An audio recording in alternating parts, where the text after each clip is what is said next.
family? I'm Real Mike Rob. Make sure you tuning in to the 3-Point Conversion Radio. They got all of it, and they keep it funky. Let's get it.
What up, what up, what up? It's your man, Mr. Controversy. Did you miss me? We are back inside the 3-Point Conversion Sports Lounge.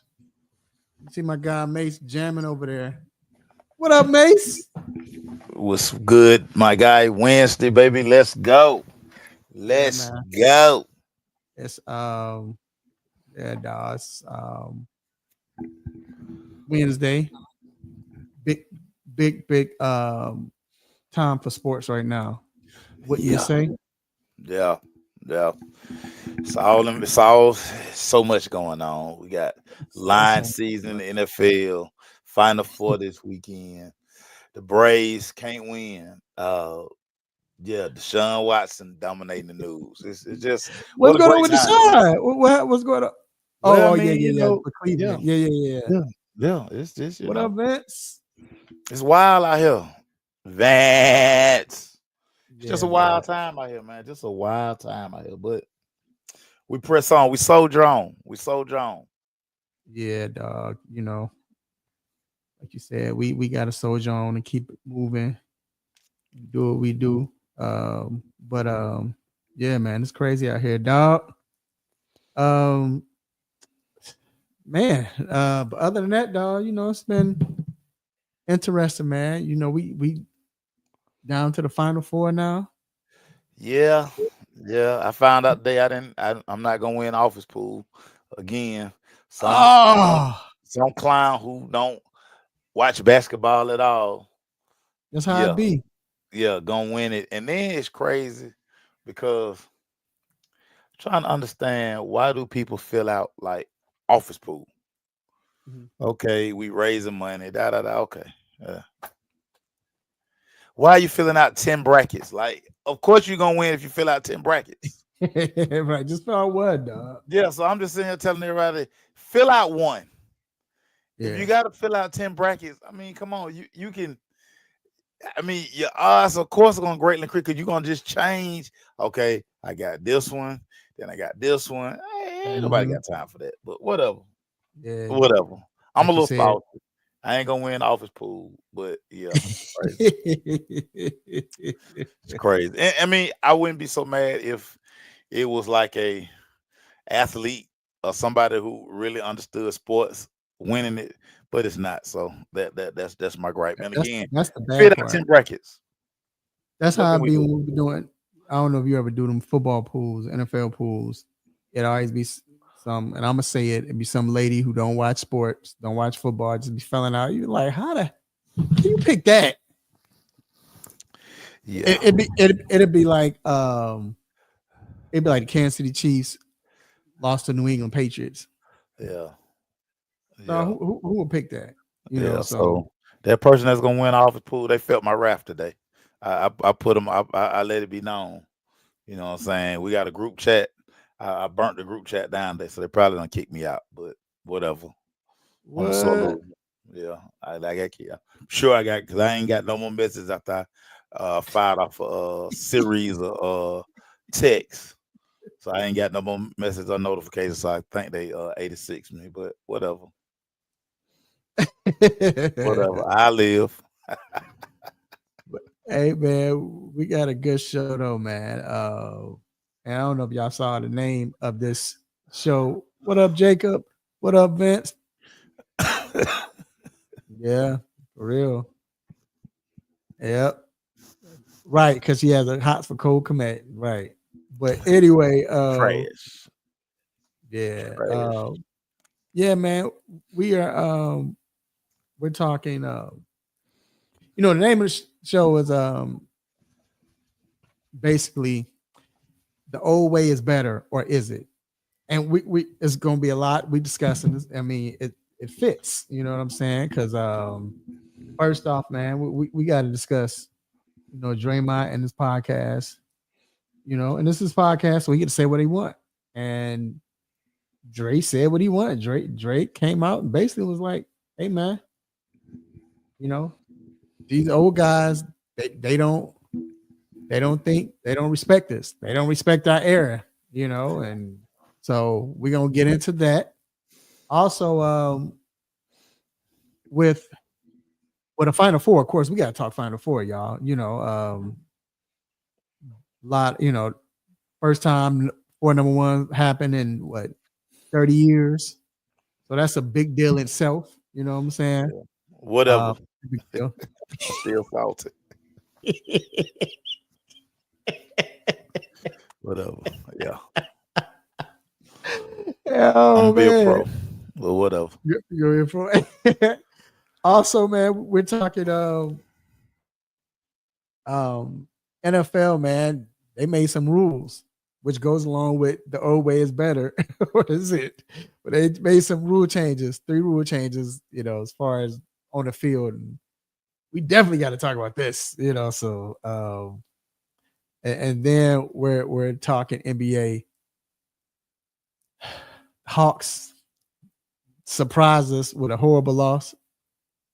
I don't know.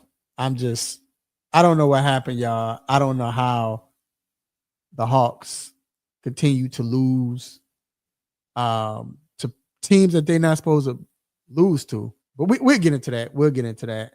I'll get into that later. I'm not, talking about, I'll save that. Also, man, Lisa, she's a throw the Braves away. Right. I don't know what's going on with the Braves.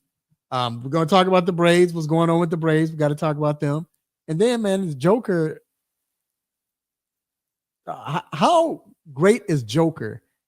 And I want to compare him to some players within the last 25 years. And where do we rank him? Because I don't know. I don't know where he fits, but this dude is insane. But anyway, yeah, it is, Lisa. It's hard to support Atlanta teams.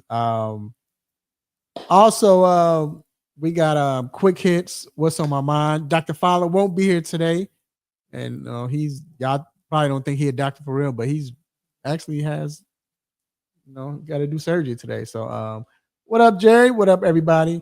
I don't know what happened to Maceo. Maceo gonna come back in a second. Guess he having technical difficulties. But yeah, so hey man, let your family and friends know to listen to the show live on the 3 Point Conversion Facebook page, also the 3 Point Conversion YouTube channel.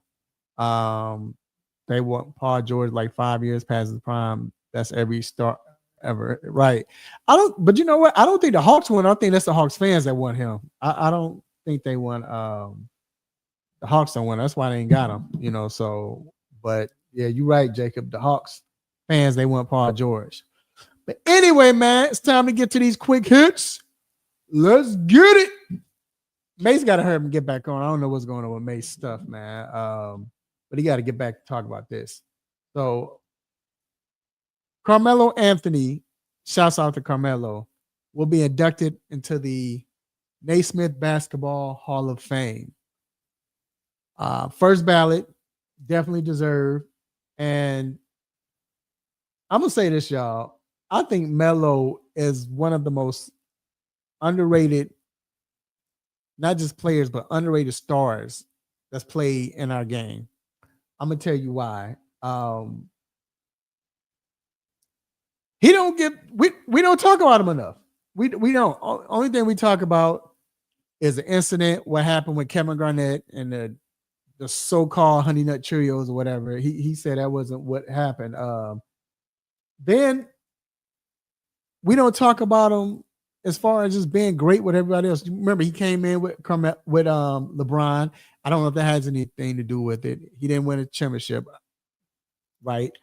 But he got blackballed. He definitely got blackballed. I remember when he was in Houston and he played like a few games, and after that, he was just on the bench for the whole season. Matter of fact, I think they told him to go home. You know, we didn't see him till like a season or two later. So, but you talking about one of the best scorers in the game. KD, no doubt, is up there when you talk about scores in the game, as far as great scores and who he can score with and all of that good stuff. Pure scores. But I don't know if he's a better scorer than Carmelo, meaning Carmelo can score from everywhere on the court. You say KD can, but KD can't. KD don't post up, which is a fact. He was measuring playoff time in Denver, and then he was a Knick. Yeah, right. That's right. But still, like I said, with Carmelo could post up. KD's not. He can't. He's not. He forget it. He can't post up. He don't post up. And that joker 6'10". I mean, you say, what's the point of posting up if you that tall? But still, he don't post up. But still, I think that Carmelo, like I say, he don't get credit. So kudos to Carmelo. He's that dude. I mean, he's just that guy, man. Like I said, I put him above KD when it comes to scoring.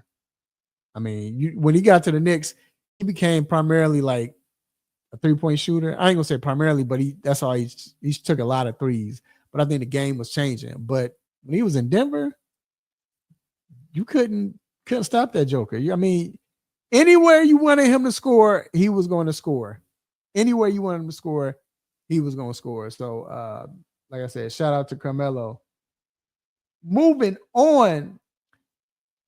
Now, y'all saw this situation going on with John Morant yesterday, where he did like this. He had the gun and he was like pointing the gun at rifle, whatever, at Buddy Hield. Now, apparently Buddy Hield did something before that too to get that reaction, but still. So the NBA is looking into that now. The NBA is looking into that, and they're going to talk to both parties and see what's going on with John Morant. Mace, with that John Morant situation, what's your thoughts on that? Because, like, again, man, bruh, are you gonna learn, dog? Like, this guy's tone deaf, man. He can't read the room.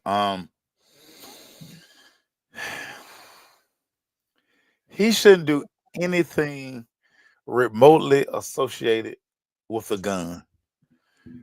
Point fingers, water gun. You should get suspended.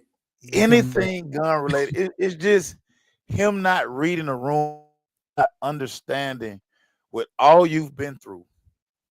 That's the last thing you want to do, regardless of what somebody did first. I mean, it's 1,000,001 celebrations or taunts.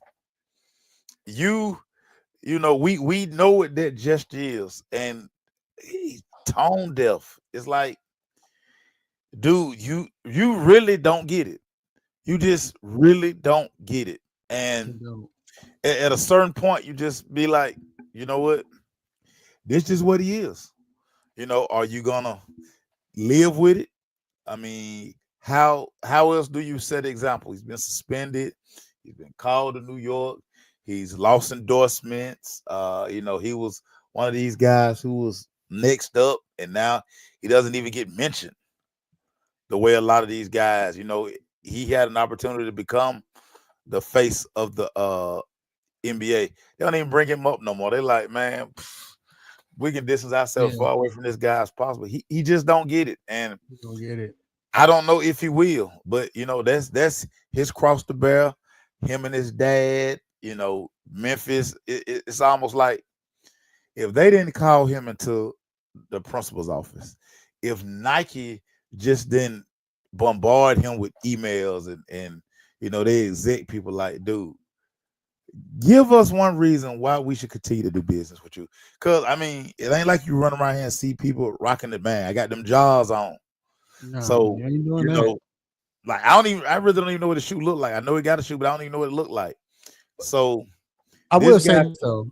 he And keep this is the bad part, because the children love Morant. Like the kids, black, white, Asian, they love Morant. But like you said, man, it's just I don't know. He don't get it.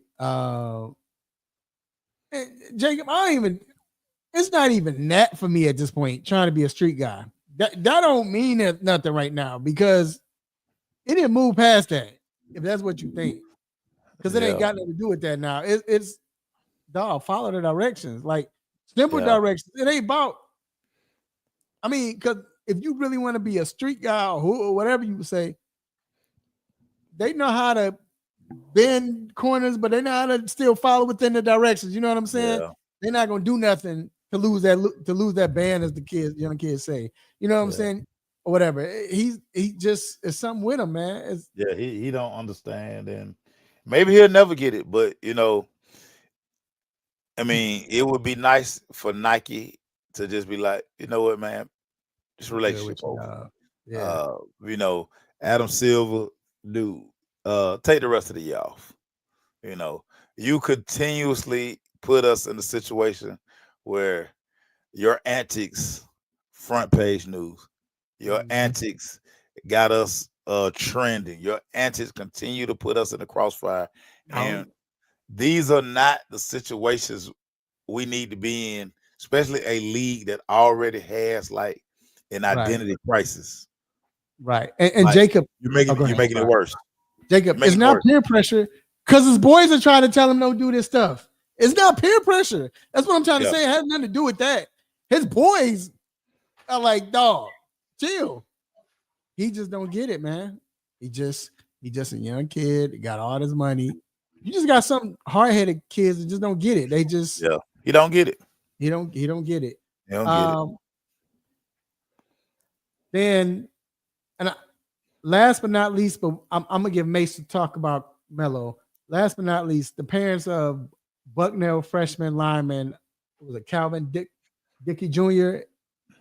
The parents are suing the university, the staff members, and the coaches, because they're saying that they knew about his sickle cell trait diagnosis, and they never put any protocol to prevent or basically like protect him if anything happened.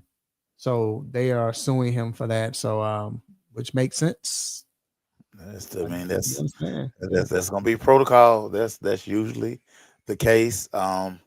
We all know we've been in off-season conditioning. We've been they're gonna push that thing as close to the line as they could get it. It's training staff, is all these things in place. I mean, it's just a tough situation to be in. But like I say, as a player and as a coach, I've seen it on both sides, and I know you try to get as close to that line as you can, because you're preaching mental toughness and you're preaching all these things, but you do have to know what kids' conditions are. You got to know, hey, does he have his asthma pump? Does he have this? Whatever the protocol for kids with medical conditions, you have to know that, and you have to be able to have those procedures in place. And if you don't, these are the consequences. So, right. Good luck with that. Yeah.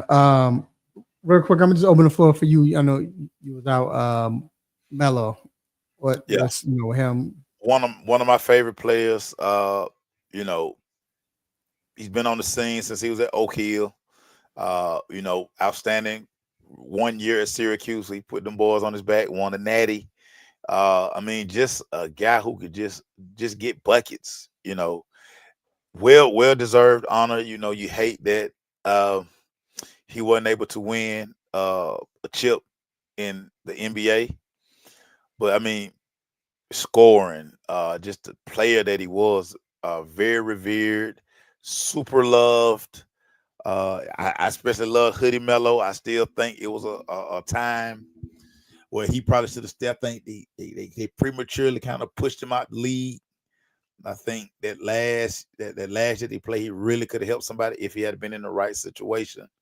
But Yeah. Phenomenal career. Like his podcast, 7 p.m. in Brooklyn. Pretty dope. We're watching his son evolve into this very good basketball player. We'll see what happens as he follows dad's footsteps, go to Syracuse. But definitely a Hall of Famer. Like no question about what he brought to the table. So let me ask you this real quick, and then because I made a statement when I was talking about him, is the fact that Melo is, I think he's one of the most underrated players and underrated stars. Yeah, he's ever played a game. I don't think he gets his just due. I mean, we always talk about, like I said, situation with Garnett.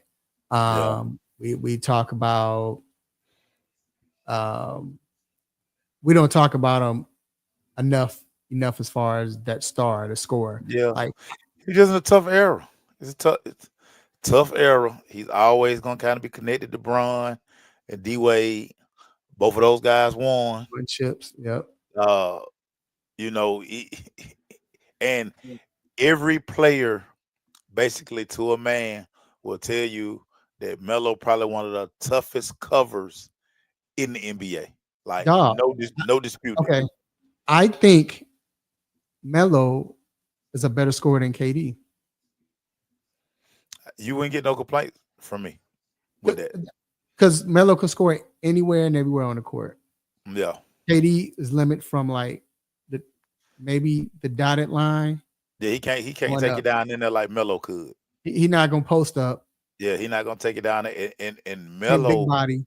Melo thrived on punishing you.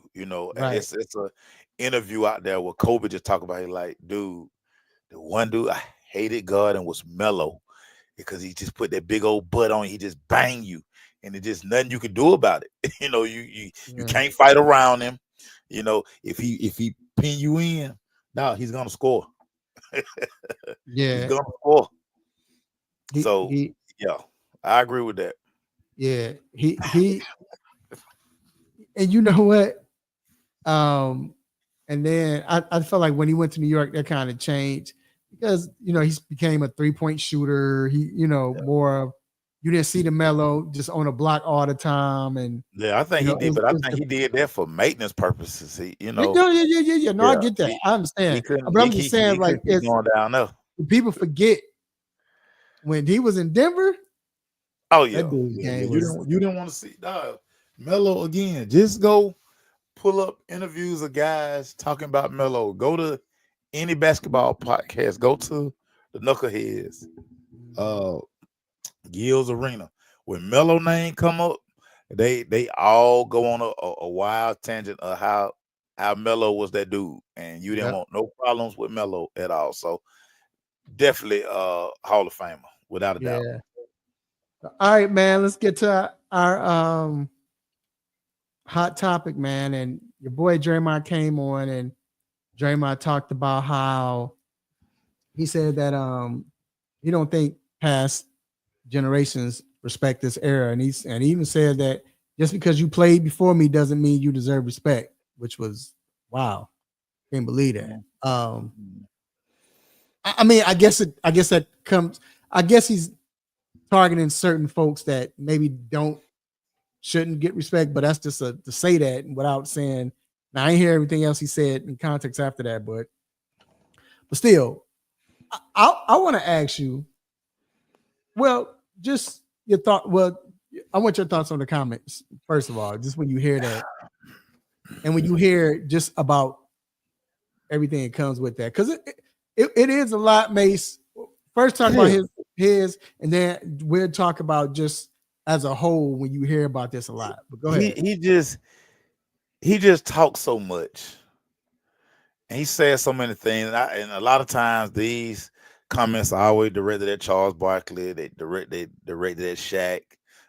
Because those guys sit on a show every night and wax poetic about when these guys don't do all the game, so you have that part of it. Sometimes I think Draymond overvalues himself because sometimes some of the shots that he takes against certain guys, like for him to always continuously telling anybody who will listen that he's much better than Charles Barkley, and then when people are like, no way, then first thing he run to is his rings. Dude, you are not better than Charles Barkley. You're just not. No. You never will be. And then so you have to always wonder, like, well, Draymond, really and truly, you just really got drafted into a great situation. What would happen if you were in another situation? Like, would we hear so much from you? We probably wouldn't. You've been on a team with one of the biggest stars to play the game, which gives you credibility, gives you eyes. Because I mean, you're gonna be always mentioned in that, even no doubt about Splash Brothers, but he's always mentioned because he was kind of like the enforcer. He was he had a nice little run, but he's still not as great as he think he is. But because of the pedigree and because we've made that when the debate shows everything took off, when they start making everything about rings, we start basically telling these guys, your ring means this over this guy. And I think that's why we're here at this point where he continues to say these things. And again, he has a platform because of he's Steph running mate. He's pretty relevant. But these guys always, I mean, you like I said, you pull up any of these shows, Gil, he's forever saying, well, these guys weren't skilled. And then you have Magic, them talk about, and everybody's going to defend their era. Right. That's because the thing. all feel like my era was the best era. He couldn't play in our era. There's only 3 guys who could play in our era from this. So I mean, it's just one of those things. We're never gonna hear the end of it. But this is where the debate shows.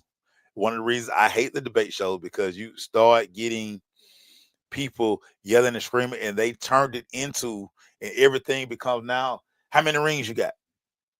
How many rings you got? That was never the case until we got these debate shows. So just because a guy has, Draymond got 4.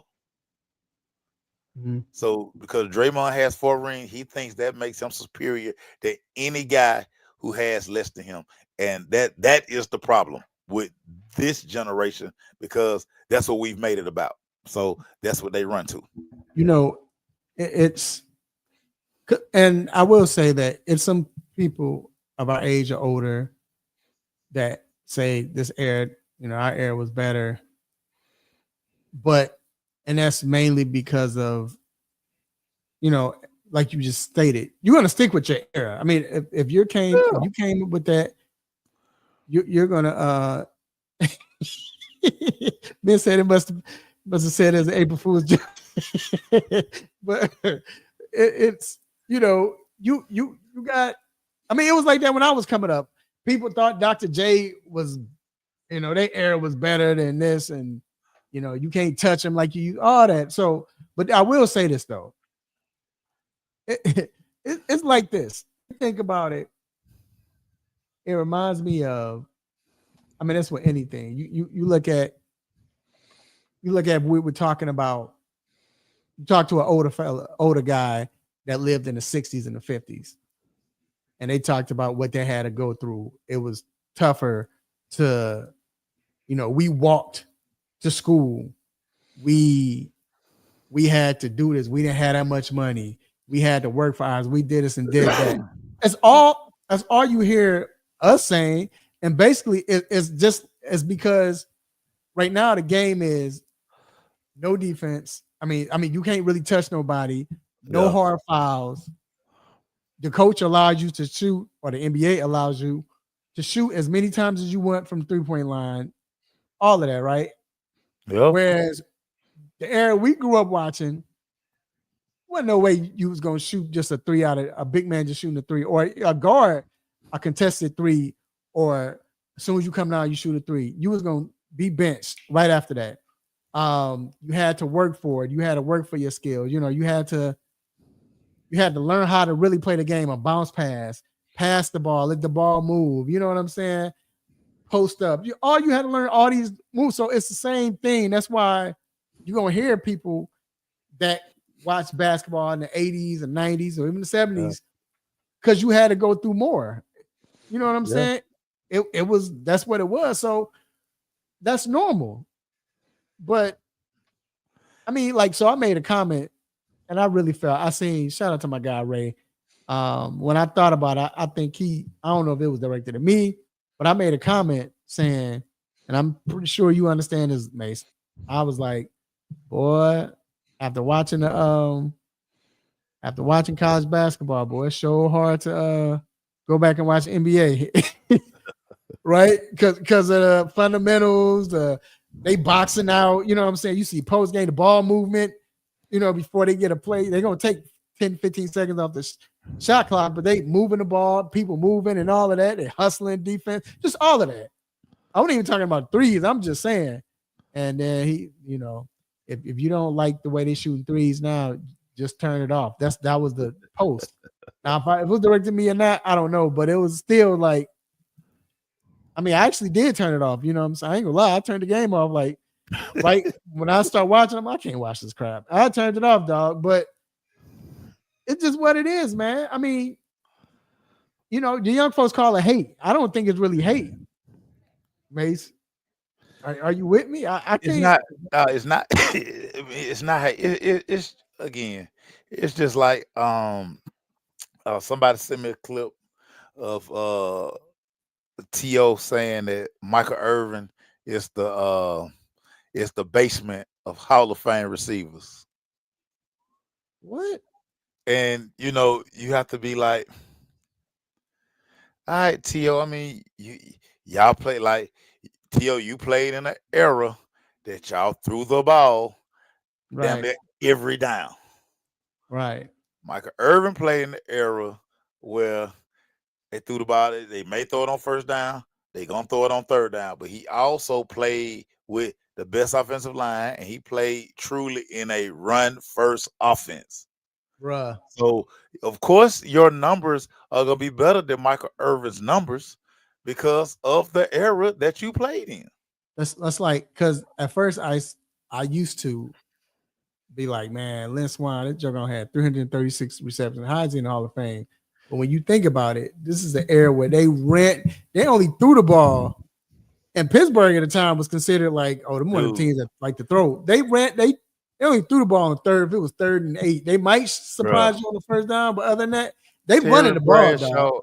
Terry Bradshaw averaged like 23 pass attempts a game. Yeah, that's crazy. If that. Low end now, guys are throwing it 45, 50 times. Like, come on, y'all. Hey, like, what are we doing? So, like I told you, I'm on in the 1996 season. I was just admiring this.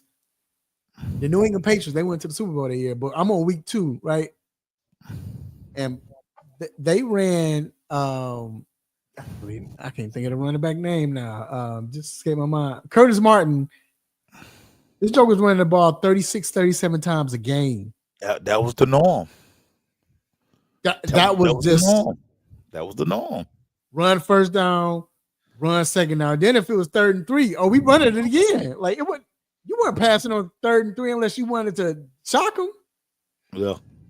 Yeah. So it's, you know, going back to the basketball thing, I just feel like that's what it was. I mean, like, you look at these players, you know, I hate doing that you can, if he can shoot, you know, could he play in this era? I'm doing that. But when you think about it, you go back to past era, it was a point where, you know, these shooters not running through screens like that. Like Charles Barkley say, and I love when Barkley say this. Barkley will say all the time that hey, if he hit 4 or 5, he get hot, I'm knocking him down. You know what I'm saying? Yeah. You know, did you? I don't know if you saw Mad Max talked about. He was like, he said, he said he was, you know, he remember when he was playing, and he was like first or second year, he was playing against Portland. He was killing Clyde, and he said, and I can get a million stories like this, but Clyde, he said he was killing Clyde Drexler, and Clyde Drexler, he went to the hole and laid it up and started talking mess, and Buck Williams was like, hey, don't come down here again. Yeah. And he said, Max was like, whatever, man. He's like, come down here and see what happened. I'm gonna tell you right now, this is what I'm gonna do. Come down here, I'm gonna knock you up. See what happened. Come down here. So Max said he forgot he forgot that he said that, and he said then he didn't think he was gonna do it anyway. He said, man, he went and drove to the hole. This how he just said the story. He said, man, I drove to the hole, and he said, my nose still crooked from yeah. And it was legal. What no technical foul, was it? It was just a foul. Foul. They call them playoff foul. That's playoff foul. Dog. That's just what it was. You weren't. It was the game. It was the game. Right. But dog, think about. I remember seeing this. There was some guy they were interviewing Dan Marino, and they were just marveling at the year the 5,000 yard season he threw back in 83, 84. Yeah, 84. That's still the. And they were like, dude, what would you throw for now? And the first thing he said, in an era where they can't touch the quarterback, I would throw for 8,500 in a season. And I believe him. Can't touch the receivers now. It's like this is a totally different game. And that's why when we're comparing eras, it's the dumbest argument in sports. It's just dumb. And I don't indulge in it. I just be like, all right, dude. I know. Of course, your era is the best era. Yeah, duh. But I agree, man. If Dan Marino could throw that many times and throw without getting touched, and they can't touch the receivers like they was doing back then. Look. Not only that, then you couldn't hit the receivers up here. You get, bro. It's right. It's asinine. And again, when people start talking arrows, I just politely I back on out that conversation because I'm like, yeah, they ain't got nothing to do with me. it ain't got nothing to do with me. It's the same reason why high school quarterbacks now are being recruited more. They throw the ball more. Yeah. Hell, we were running the option. Right. You know, if you got 10 attempts, boy, you airing it out. 10 attempts, you airing it out. You got 10 attempts on 2 drives these days now. Not just that. They were running 2 wide receiver sets, 2 wide receivers, tight end, and 2 running back, and 2 backs, fullback and running back.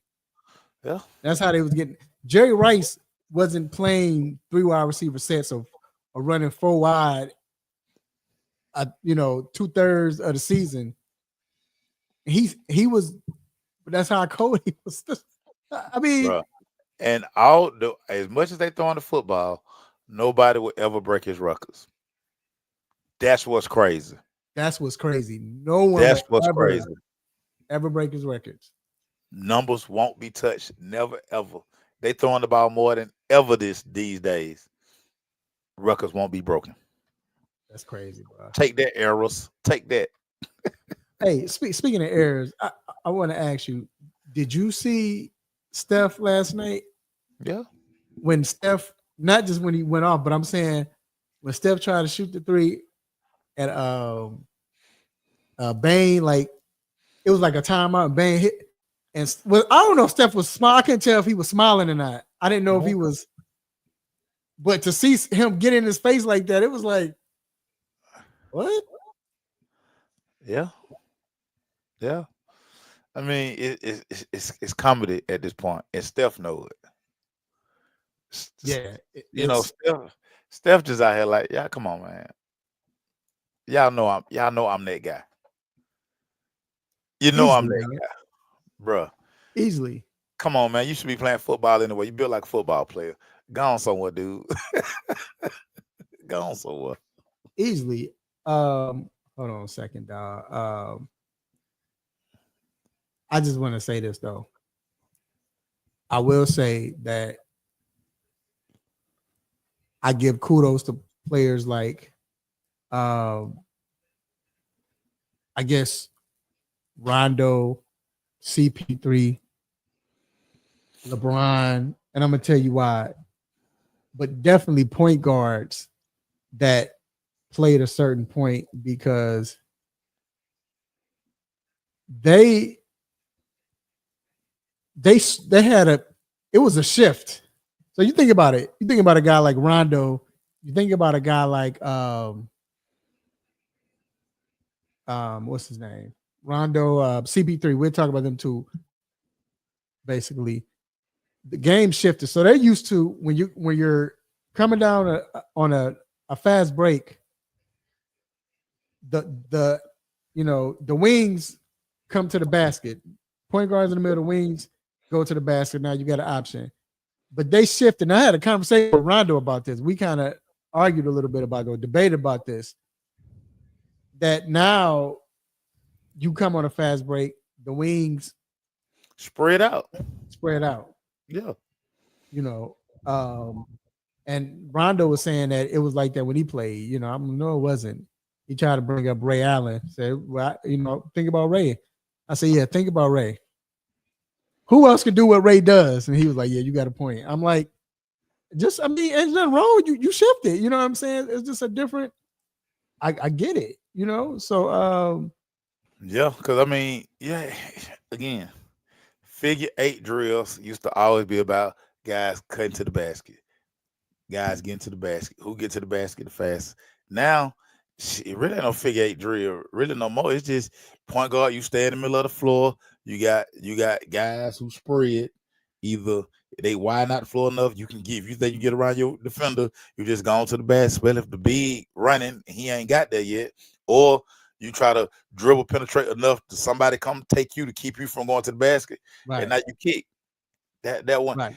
I would try. Everybody want to get the easiest layup because that's the most high percentage shot. It is. Let me say this before we change. Go to the next segment. If Deshaun is listening, Deshaun, just let me know when you get to the house, bro. We can do it when you get to the house. Okay, it's cool. No rush. We good. No rush. Just let me know. We good. I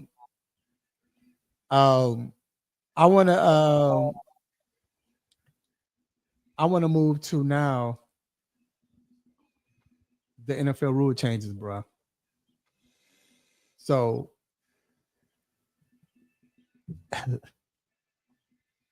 okay.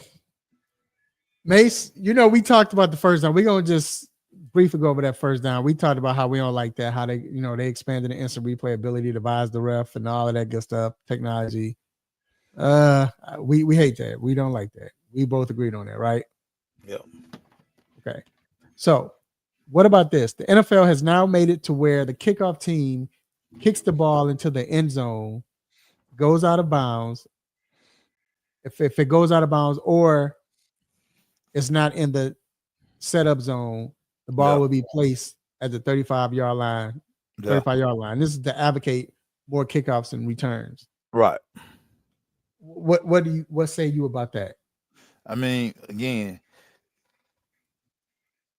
y'all ruined kickoff. Say it's not safe, but you want more returns. So now you're punishing the teams for kicking off. Right. This is crazy.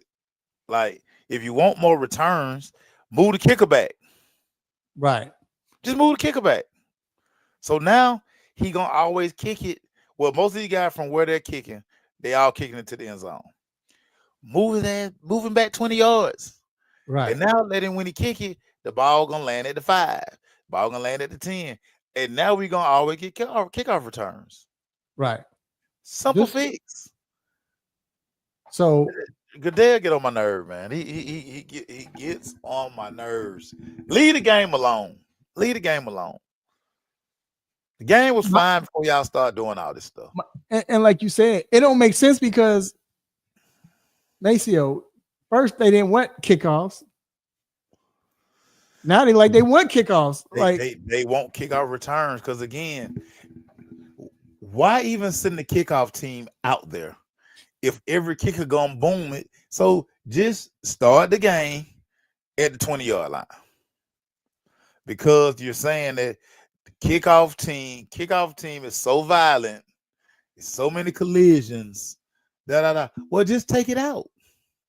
Right. But now, hey, we need kick return because kick returns are exciting. It's dope to see somebody take one to the house.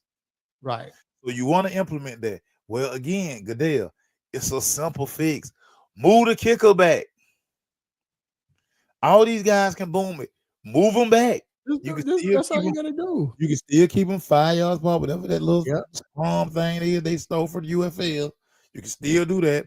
Just move the kicker back, move his tee back to the 15. And now he kicking the ball to the 5-10-yard line. Here you go. End of story. I could have went to the owners meeting and fixed all this stuff, but whatever. Whatever, Goodell. And see, again, and the problem is the NFL is like crack. They know whatever they do, you're going to watch. They like, man, whatever. They going to still watch. I don't care what we do. They going to still watch. So I don't know. Sometimes I just feel like I don't feel like they don't know what they're doing. They don't. I'm with you, dog. Yeah, I'm with you. So many of these fixes are so simple. You want to keep kick returns, move the kicker back. Or if kickoff return is so violent, just start to put the ball at 25-yard line and let's do when the play after the coin toss, we receive ball at 25-yard line. Let's go. Come on, man. Because you know, kick a job. Now you don't have to have no kickoff guy. Now you don't have to have no kickoff return guy. You can save them roster spots for somebody else. Because you know, the kickoff at one point was like what the extra point. It was when it was at the 2-yard line. They kicked the extra point. It was like redundant. Like, all right, man, that's what it was. If you know. Now they want to implement this, like you said, just move it. Let's do it like they used to, dog. Like I enjoy watching, like I said, I watch these games. I enjoy the kickoff now, man. Dude, kickoff return is dope. As somebody who used to return kicks, that's a thrill. It's a thrill, baby. To go. Can you hit that wedge? Can you find that little crease and jump out that crease and somehow just see you and the kicker? Come on, man. You know you're going to the house. Or if you get tripped up by the kicker, you're gonna get joned out for a whole week. And then the last one. Now in the postseason, the regular season, both teams will be granted the opportunity to get the ball, even if the first team gets to score a touchdown. You know what this reminds me of? You know what this is like? We're gonna give participation trophies now to everyone. That's what it is. Dog. That's the whole point of an offense and a defense. Bruh. Nothing was wrong with sudden death. Dog. How I used to coach it, and how my coaches taught us. Win in regulation. That's it. Win in regulation. But we're playing for overtime. Oh, we're gonna get a possession. No, you shouldn't. No, you shouldn't. Just whoever get it, and you stop them from. That's fine. Like to me, even with adding the touchdown, I think that was more pressure on the offense to score a touchdown. It wasn't easy. I was cool with that. But now you give them why? So the game could be prolonged? No, we don't want to do that. Just told you, man. Trash, dog. But again, they don't care because they know no matter what they do to the game, we're gonna watch. We're gonna watch, and they know it. They like, yeah, man. I bet you're gonna still watch. Yep.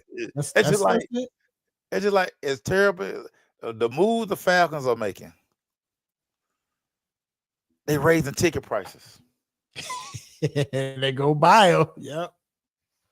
Dog. And you know how they doing that too, right? Their excuse because of Penix. Now you got this young quarterback. Everybody, that's how they do, man. They're making money hand over fist already.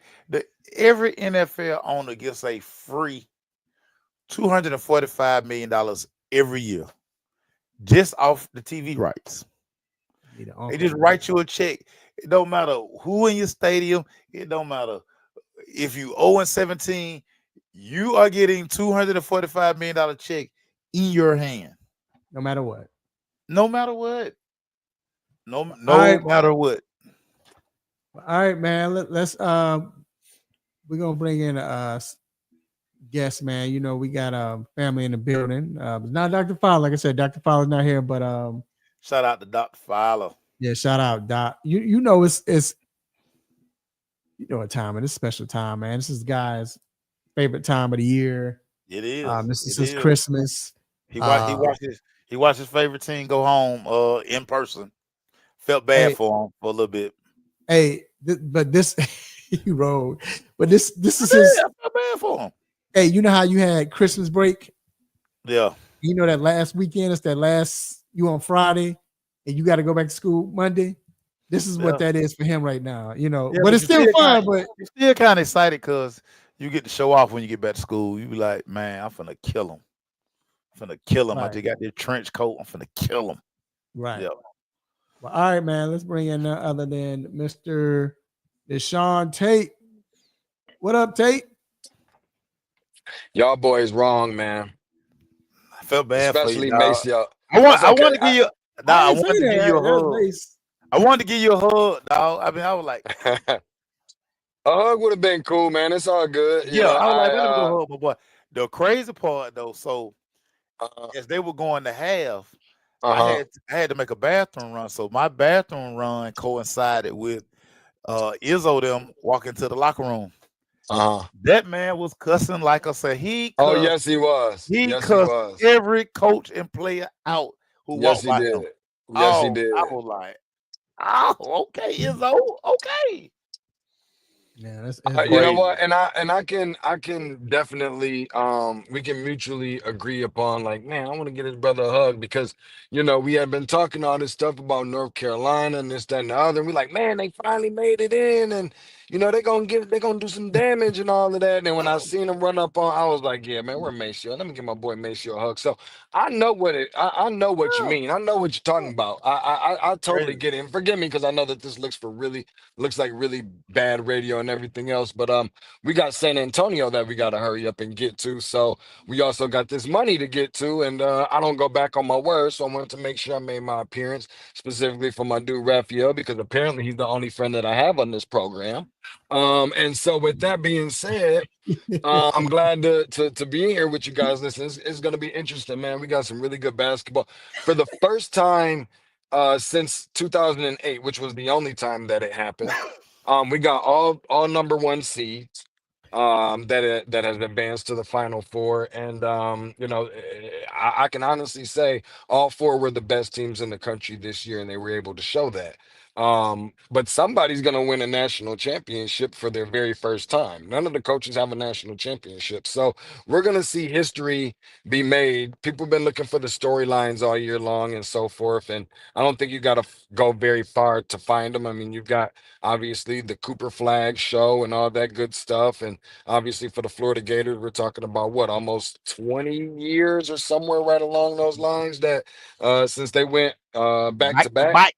Yeah, back to back. And then, you know, you got the Houston Cougars who since Phi Slamma Jamma and all that. And, you know, they went to the Final Four not too long ago, actually, in 2021 when it was in Indianapolis, and unfortunately came up short. But if anybody deserves the national championship, and for those who like to root for the brothers, that's where you got Kelvin Sampson, who's been through some stuff his own self, you know, and they've got players that's returning from that Final Four, and the point guard for Houston at that time was LJ Cryer, the point guard for Houston now, but was at that time in 2021 on the national championship team for Baylor. So he has the experience. Last but certainly not least, we got Auburn, and they've been to a Final Four recently, but haven't been able to punch through. So you got you got a lot of different storylines in there if you love college basketball storylines, and it's gonna be a lot of fun. Well, let me ask you this. Everybody, well, I ain't gonna say everybody, but a lot of folks we talked about it on here. You even spoke about it. I think we all kind of agreed. Maceo even asked about this team and their coach in Auburn, whereas they were the number one seed in the country and the overall tournament. But do you believe in Bruce Pearl? Do you believe in these players? So on, like we talked about with Chad, Chad Baker Marza, he can be a problem, I guess, on the court or whatever, as far as messing up or whatever you may want to bring in this conversation. But they've got to the Final Four, and I want to know, did you learn something about this team that you didn't think they had or didn't think they could do or had the ability to do? No, I think they had the ability to do everything that they did. I mean, they did what they were supposed to do to Michigan State. They did what they were supposed to do to Michigan. They were a really super confident group.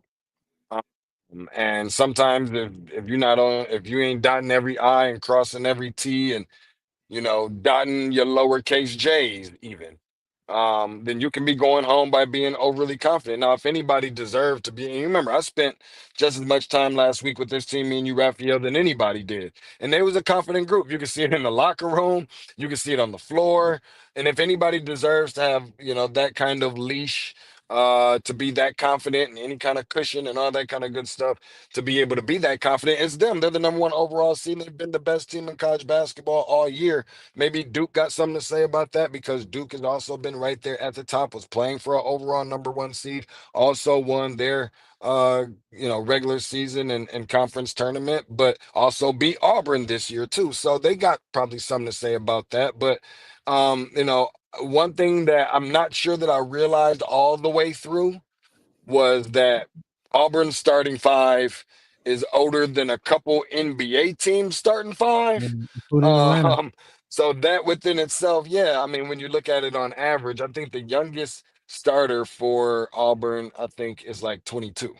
So when you factor in all these different things, and maybe some of those things as far as being overly confident is partially an extension of Bruce Pearl, who's very animated his own self. I don't know who's more animated, him or Danny Hurley sometimes, but Yeah. he's definitely a good coach. Both of them. I mean, but Bruce Pearl is certainly a good coach and is a nice guy from everything that I've taken away from being able to talk to him at previous Final Fours, and had a chance to meet his daughter. Comes from a really good family, a really cool family, a really good looking family too, by the way. For whatever that has to do with anything. Yeah, wife Um, smoking. Wife is all smoking. that, all that. But I will say that they did their jobs and they're where they're supposed to be. You know what I mean? Like they were the last number one seed. I think we were on the floor and I asked the question, Raphael, about, hey, all the other number one seeds that I already advanced, did you guys feel any kind of pressure being the last number one seed to advance, that you had to kind of, knowing that you're the overall number one seed and that you flexed your muscles and you talked some trash all year long and talked about being the best team in the country and everything else? Maybe that's the question, is like, did you feel some pressure to make sure that that you did your part and became that last number one seed overall to be able to make it in? And they flexed their muscles and did what they were supposed to do. If they played Michigan State 10 times, Michigan State might have won 2 times, and that's even a stretch. So Mm. you got to give credit, man. But they're not playing no Michigans or Michigan States coming up this weekend. Everybody that's there deserve to be there. I like Chad Baker Mazzara too, by the way. I love that dude, Raphael. He comes with a different energy, brings something different to this team for sure. Shoot, my national champion, future national champion, the Florida Gators, they have this unique ability, in my opinion. No lead is safe with this team. No I don't doubt. care what they down. It's something about, in my dude Rafferty, his favorite word when he talks about that spurtability. Yeah. This team got it. Talk about my Florida Gators before we win the Natty. Talk about my Florida Gators. Yeah, man. I just think that Florida is that team that has been probably playing the best brand of basketball coming into the NCAA tournament. Like we are legitimately officially out of March now. We're 2 days outside of the month of March. They didn't lose a game in the month of March. And so I think you got to give them some credit there. Obviously, we start talking about players like Alex Condon, who's the big man in the middle, who's going to have his hands full coming up on Saturday with Janai Broome. And then, but they've got their guards between, Will Richard is one of those guys. They've got a transfer from FAU who has some Final Four experience, and Elijah Martin. I mean, they've got players, they've got guards. No doubt. I don't think they have the grown men that Auburn has. Yeah. I don't know if they got. I don't think they got the physicality that Auburn has. But if you're just talking about team, Yeah. they got a team that can beat Auburn and advance to the national championship, and they got a team that can win the national championship. Will they? I didn't have them on my bracket, but if Yeah. that happens, I think we got to definitely not only start having conversations about, this Florida team in general just being a really good one, but even University of Florida, a lot of people credited their back-to-back championships with obviously the coach and Billy Donovan, who's the Hall of Fame coach, obviously with the players that they got when they had Joakim Noah and Horford and all these guys, but now doing it again, potentially they win another championship. We're starting to have some conversations about them jumping some other teams now that they have three national championships in the event that that happens, jumping some other teams to be considered maybe not a blue blood, but definitely being, uplifted to being like a third tier and perhaps even a second tier type of program when it comes to basketball. Yeah. Mace, you got another question? Yeah. I just, I'm gonna talk about the Houston Cougars, who I disrespected. Then I Yes, realized you that I did. did have them. I did have them on the Final Four. So Yes, I you mean, did. I was caught up. But this Houston Cougar team, I think the one thing that makes them special. I mean, we all know they're the best shooting team that's left in this tournament. But just the way these guys play defense, and they gonna have a tall task. Uh, Cooper Flag and that team over in Duro. But talk about Houston and the fact that they're here. And I had them in the Final Four. Yeah, we can't forget that. Yeah, let's keep going.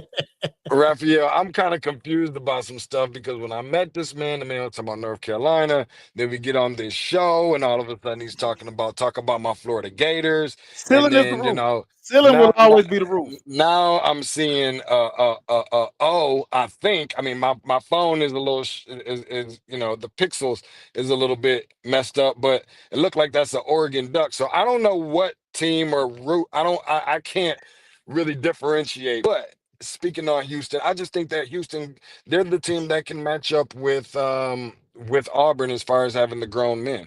They're also a team, like I mentioned before, that got guys that's coming back with Final Four experience. They got the Hall of Fame coach. If anybody has the coaching advantage out of any of these four, it's gonna be it's gonna be Kelvin Sampson. I think he's the only.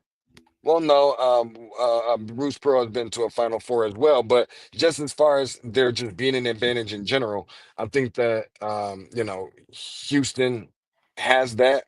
Now the problem is that they aren't really the tallest team, so that Right. they're going to have some issues when it comes to Malawach from Duke or any of the other bigs that they have to play up against in order to win a national championship. But they recruited that way. They've been winning that way. They moved conferences. Now over in the Big 12, they've won that back-to-back years ever since they have joined the conference, and that's a good conference. When they join that conference, that's coming off of Kansas winning a championship. That's coming off of Baylor winning a championship, and they have won the conference 2 years back-to-back since both of those things have happened. I know that the Big 12 has been kind of probably feeling a little bit disrespected because everybody's been talking about the Big 10 being the best conference at one point in time. Then after that, of course, the ACC for so many years. And then obviously on top of that, this year we're talking about the SEC and they're getting all the love. And it's kind of like, if I'm Houston, I love the fact that nobody's really talking about me right now. They're one of the best three-point shooting teams in the country. And they have guys, while they do have a disadvantage from a front court standpoint, you would never really know it, um, Yeah. just because of the simple fact that they play so much bigger than they are. Like I think their tallest guy is like 6'9". After that, there might be 1 6'7" guy, and everybody else is guards. But those guys play like they're 7 feet tall, including the guards. So, they're just a really good freaking team, and I feel like you do have to be challenged a little bit throughout the duration of the tournament in order to win a national championship. Not talking about that team that you really don't want to talk about. They're the ones that hasn't appear like they have really been challenged at all. They take care of Mount St. Mary's, which is what you're supposed to do. They take care of Baylor by double digits. They go on from there, and geez, who was the Sweet 16 matchup? I can't even think of who that team was, but regardless, they put a team like Alabama down, who had just scored about 1,000,000 points in the Sweet 16, and then Slap Alabama. they Slap struggled to score with Duke, and they only scored 65. This is the Duke team that got some really good defense. Are they the slap the floor, lock down, turn you over, got everybody Region Fryby's yelling and just got the crowd going crazy? And the reason why everybody typically hates Duke type of team, this is probably not that team, but they are really good defensively. They're just really young. And you go back and look at the teams that win national championships, it's not the young players. So you literally got grown men in this game Yeah. semifinal on Saturday playing up against some younger guys. I don't love that for Duke, but if you look at what Duke has done, like look at some of these national champions. Look at UConn the last couple of years. Every game that they've played in the NCAA tournament, it should have been clear and evident to people that they were going to win the title, because every game they played in the tournament, they won by double digits. That's Duke this year. So when you start factoring on all these different things, and they've got the players, if somebody has the roster and somebody has the talent, which we know none of these things are won on paper, but they are that team. So all of these different things and different styles and different ways of recruiting and different ages and different everything between all four of these teams is what's ultimately going to make it a really, really good Final Four, not just because they're all number one seeds. Whew, man, good stuff right there. Yeah. Well, we definitely gotta let Deshaun go. And Deshaun, I'm really shocked, man. As light as you are, I would think we would still be The able to see daylight, you when it got you dark. can't see me? Yeah, Yeah. no, you're not as. We in here, man. I just See, knew. I thought Maceo was the only one, but now you got to join me. Listen, if I'm No, you, no, I'm Raphael, just saying. no, 'Cause you always you get on me. don't try and You get get on me for look not right. being Look, light skinned. Maceo. Now Please. he trying to give me a compliment sandwich. Listen, Maceo. If anybody should be looking forward to the Final Four and wants the basketball season to be as extended as possible, it should be Raphael. When they met up with my Spartans, they had nothing coming. We won't talk about his Chicago Bears, I knew shall he we? was- I don't think we need to do that. So if anybody should embrace, enjoy, and just extend basketball season as much as possible, it should be Raphael. If I'm Mr. Controversy, I would not be looking forward to the football season at all. See, he can say this now because off air, he always talking about me not being light skinned. So y'all think we just the only want to say stuff about light skinned? Light skinned folks talk about It's everybody true. else too. We definitely don't. We definitely Yes, listen. you do it all the I time. challenge people all the time. I'm gonna leave on this note. I promise you. I, Does it all the time. I will say, Go ahead. I will say this. I don't know what the light skin thing is all about and all that kind of stuff, but I'm always hearing about y'all not in no more and y'all had y'all time. And See now, look what happened. See how? Hey, what's the saying? God don't like ugly. God don't like Ain't that the saying? God don't like ugly. That's all we gotta say. Shout out to Deshaun though, man. Deshaun, good stuff, man. That dude know his stuff, bro. That's off the top of the day. He didn't even know what he's gonna talk about today. That's So wild. you know what I'm saying. TJ said he got Duke, hoping Duke lose too. I ain't got no problem with Duke anymore like I used to. Houston. I know why you do. I understand you. I don't forever have a problem with Duke. Cuz said he Forever. got Houston. What up, Cuz? Yeah, I got them Gators. Gators, right. man. I've been riding with them Gators all year. I got now. I got Florida winning, man. But what's the point? Florida Auburn game gonna be a classic. Mace, I'm sick. I'm not going to be able to Classic. go to that game. Yeah. I'm sick. I'm not going to be there. But shout out to Yeah. Deshaun. Deshaun will be representing the 3-point conversion there. Shout out And to we were not Deshaun. Go aware get of that that. thing, Shout out Deshaun. Go that. get it. Shout out. So, yo, it is now time for the most infamous, the most famous Stop it. segment. Stop it. Mace, you got to stop it. Yeah, man. I got I got a few. So this guy really shouldn't get a stop it, but I'm gonna give him a stop it. Okay. I really shouldn't, but I'm gonna do it anyway. Antonio Brown. I know it's a good gesture you think you're doing. Your father goes, he gets trying to get a job, leave his kids in the car, he gets arrested. But Antonio, why are you raising money? Antonio, just cut the man a check. You don't have to make it a big deal, Antonio. Yeah, dog, right. Just reach in the stash, take care of him, and be gone. Why are you raising money, Antonio Brown? Right. I know you're not broke, Antonio Brown. I No, know he you're not. not broke, Antonio Brown. He not. Stop it, Antonio Brown. Stop it. Stop it. He Stop not. it. Stop it. He not. You right about that. He needed What that. are we doing, AB? He be tripping. All right, man. I got a few, bro. First one I'm gonna give to the Lions because the Lions, Lions been tripping all this trying to propose these new rule changes. Well, they thought they were going to the Super Bowl and they didn't, so they just They said because go they were on. Go on level right now. they were the ones that said that they wanted the division title don't mean anything in the playoffs. Yeah. Remember they said that you was on one that day. You went off on them. But they won the division, but they won it. But okay, whatever. Okay. So they've come up with a proposal now to eliminate first down for defensive holding. They want to eliminate an automatic first down for defensive holding. Stop it. Stop it. What? I'm starting to hate the Lions. Bro, Lions are getting on my nerves right now, bro. Starting to hate the Lions. See, I'm gonna start watching the St. Brown podcast. Like, I'm starting to hate the Lions now. Come on, Lions. And then I can't believe this right here. Katie Blackburn. She goes on. She's the GM, I think. Is she the GM or executive vice president? I'm sorry, vice president of the Cincinnati Bengals. And she goes on and she says, let me read this. She says, she's talking about Ted Hendricks now, right? Yeah. Guy that had the most sacks, whatever. Talking about somebody else's pockets. She says, I think he should be happy at certain rates that maybe he doesn't think he'd be happy at. What? Again, I think he should be happy with certain rates that he doesn't think he should be happy at. Yeah. Stop it. Yeah. Stop. You know what's the bad part about that, or the funny part about that? I ain't gonna say bad. Ted, that's how they look at us all the time. So you see how they do us.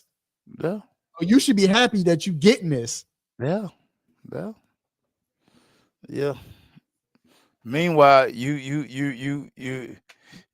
over one of the most notorious cheap organization in all of football, but whatever. I ain't gonna hold you. My last one is Jimmy Haslam. Oh my God. So yeah, Jimmy Haslam. Hindsight being 2020. You swung and missed on Deshaun Watson. Dude, you're the reason that everybody is mad at the world because you gave a dude who told everybody the day before the Cleveland Browns are out. So you say, no, we're going to give you a fully guaranteed $240 million contract. But now you swung and missed. Give that clown the biggest stop it ever. Messed it up for all teams. Stop it. Give that clown the biggest stop it ever. Bruh. GTFOH, bruh. He tripping, dog. Like, I just would have at that point, just don't even say nothing about it. Now Dog, you looking stupid. you got the number 2 draft pick. Take a quarterback and just move on. Dog, Deshaun gonna still get all the money. Oh yeah, he's still getting his loot. He's still getting his loot. Swing and miss. You think? Yeah, Yeah. Anyway. still getting his loot. Whatever. Okay, so the Atlanta Hawks meltdown of the I don't know what. Yeah, come on. You got to win that game. You got to win that game. gotta Anthony win that Simons game. not playing. Who else didn't play? Scoot didn't play. And you decide to get blown out by 15 points at home by the Portland Trailblazers. And here's the problem. We talked about this. Some of the media, I ain't gonna call everybody out, but we talked about this. But it was evident though. It was evident that they were trying to begin the game. They were trying to force feed Zachary. Yeah. Zachary He on the we should little say. heater. He on the little heater. And they're trying to get him to win. Whatchamacallit? Yeah, Rookie of the Year. Yeah. Rookie of the Year. He had 7 shots in the first 2 minutes, dog. We were like, okay, we see what's going on. Yeah. We see the play. And bricking everything and missing. And he was, and reason why, because he was forcing it. You could tell they was like, dog, you know, go ahead, you got green light. They were trying to force it to him. And he was forcing it. He was forcing it. Easy. You saw it, Mace.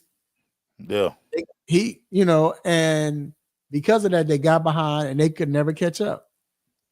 Portland was, that dude, Klingland, man, that dude like 7, I think he's like 7'3", whatever. Like he's so tall. I mean, I'm not a tall guy like that, but he's so tall.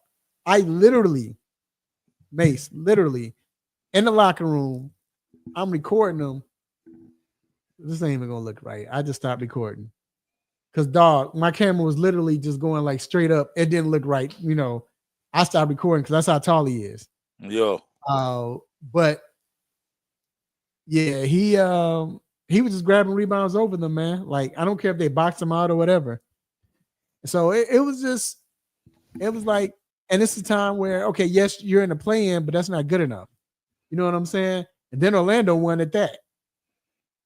So yeah, it didn't look good. But the good thing, like Trey said, they play tonight.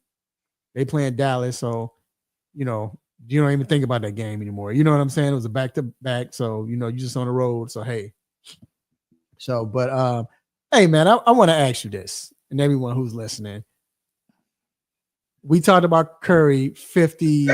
What Curry do 50 what? 250, what was it? Yeah. 50 ball.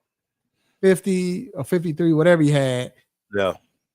8 rebounds and like 10 He rebounds. put work in. Something like that. Yeah, he put work in. He did work. This man Joker. I know it's overtime, but still 61 points. Stupid. Or 62 points. Or 61, I think. Yeah, and a 10 loss. and And a loss. And a loss. And did you see all of the Minnesota Timberwolves players when they was talking in the locker room? All they kept talking about was Joker. Ant-Man post game at his locker was, it summed it up. Yeah, this dude's cold. This dude is. Man. He that dude. He So real deal. I want to ask you and everybody who's listening, y'all can comment and all. Matter of fact, so if y'all come up, I just want to put this up. So where do you rank Joker if we were talking about the best players within the last 25 years? Ooh. See, it's so many dudes. See, when you say 25 I know he ain't years, played that long, but still. Yeah, but when you say 25 years, it's just so many studs within that 25 years. Now,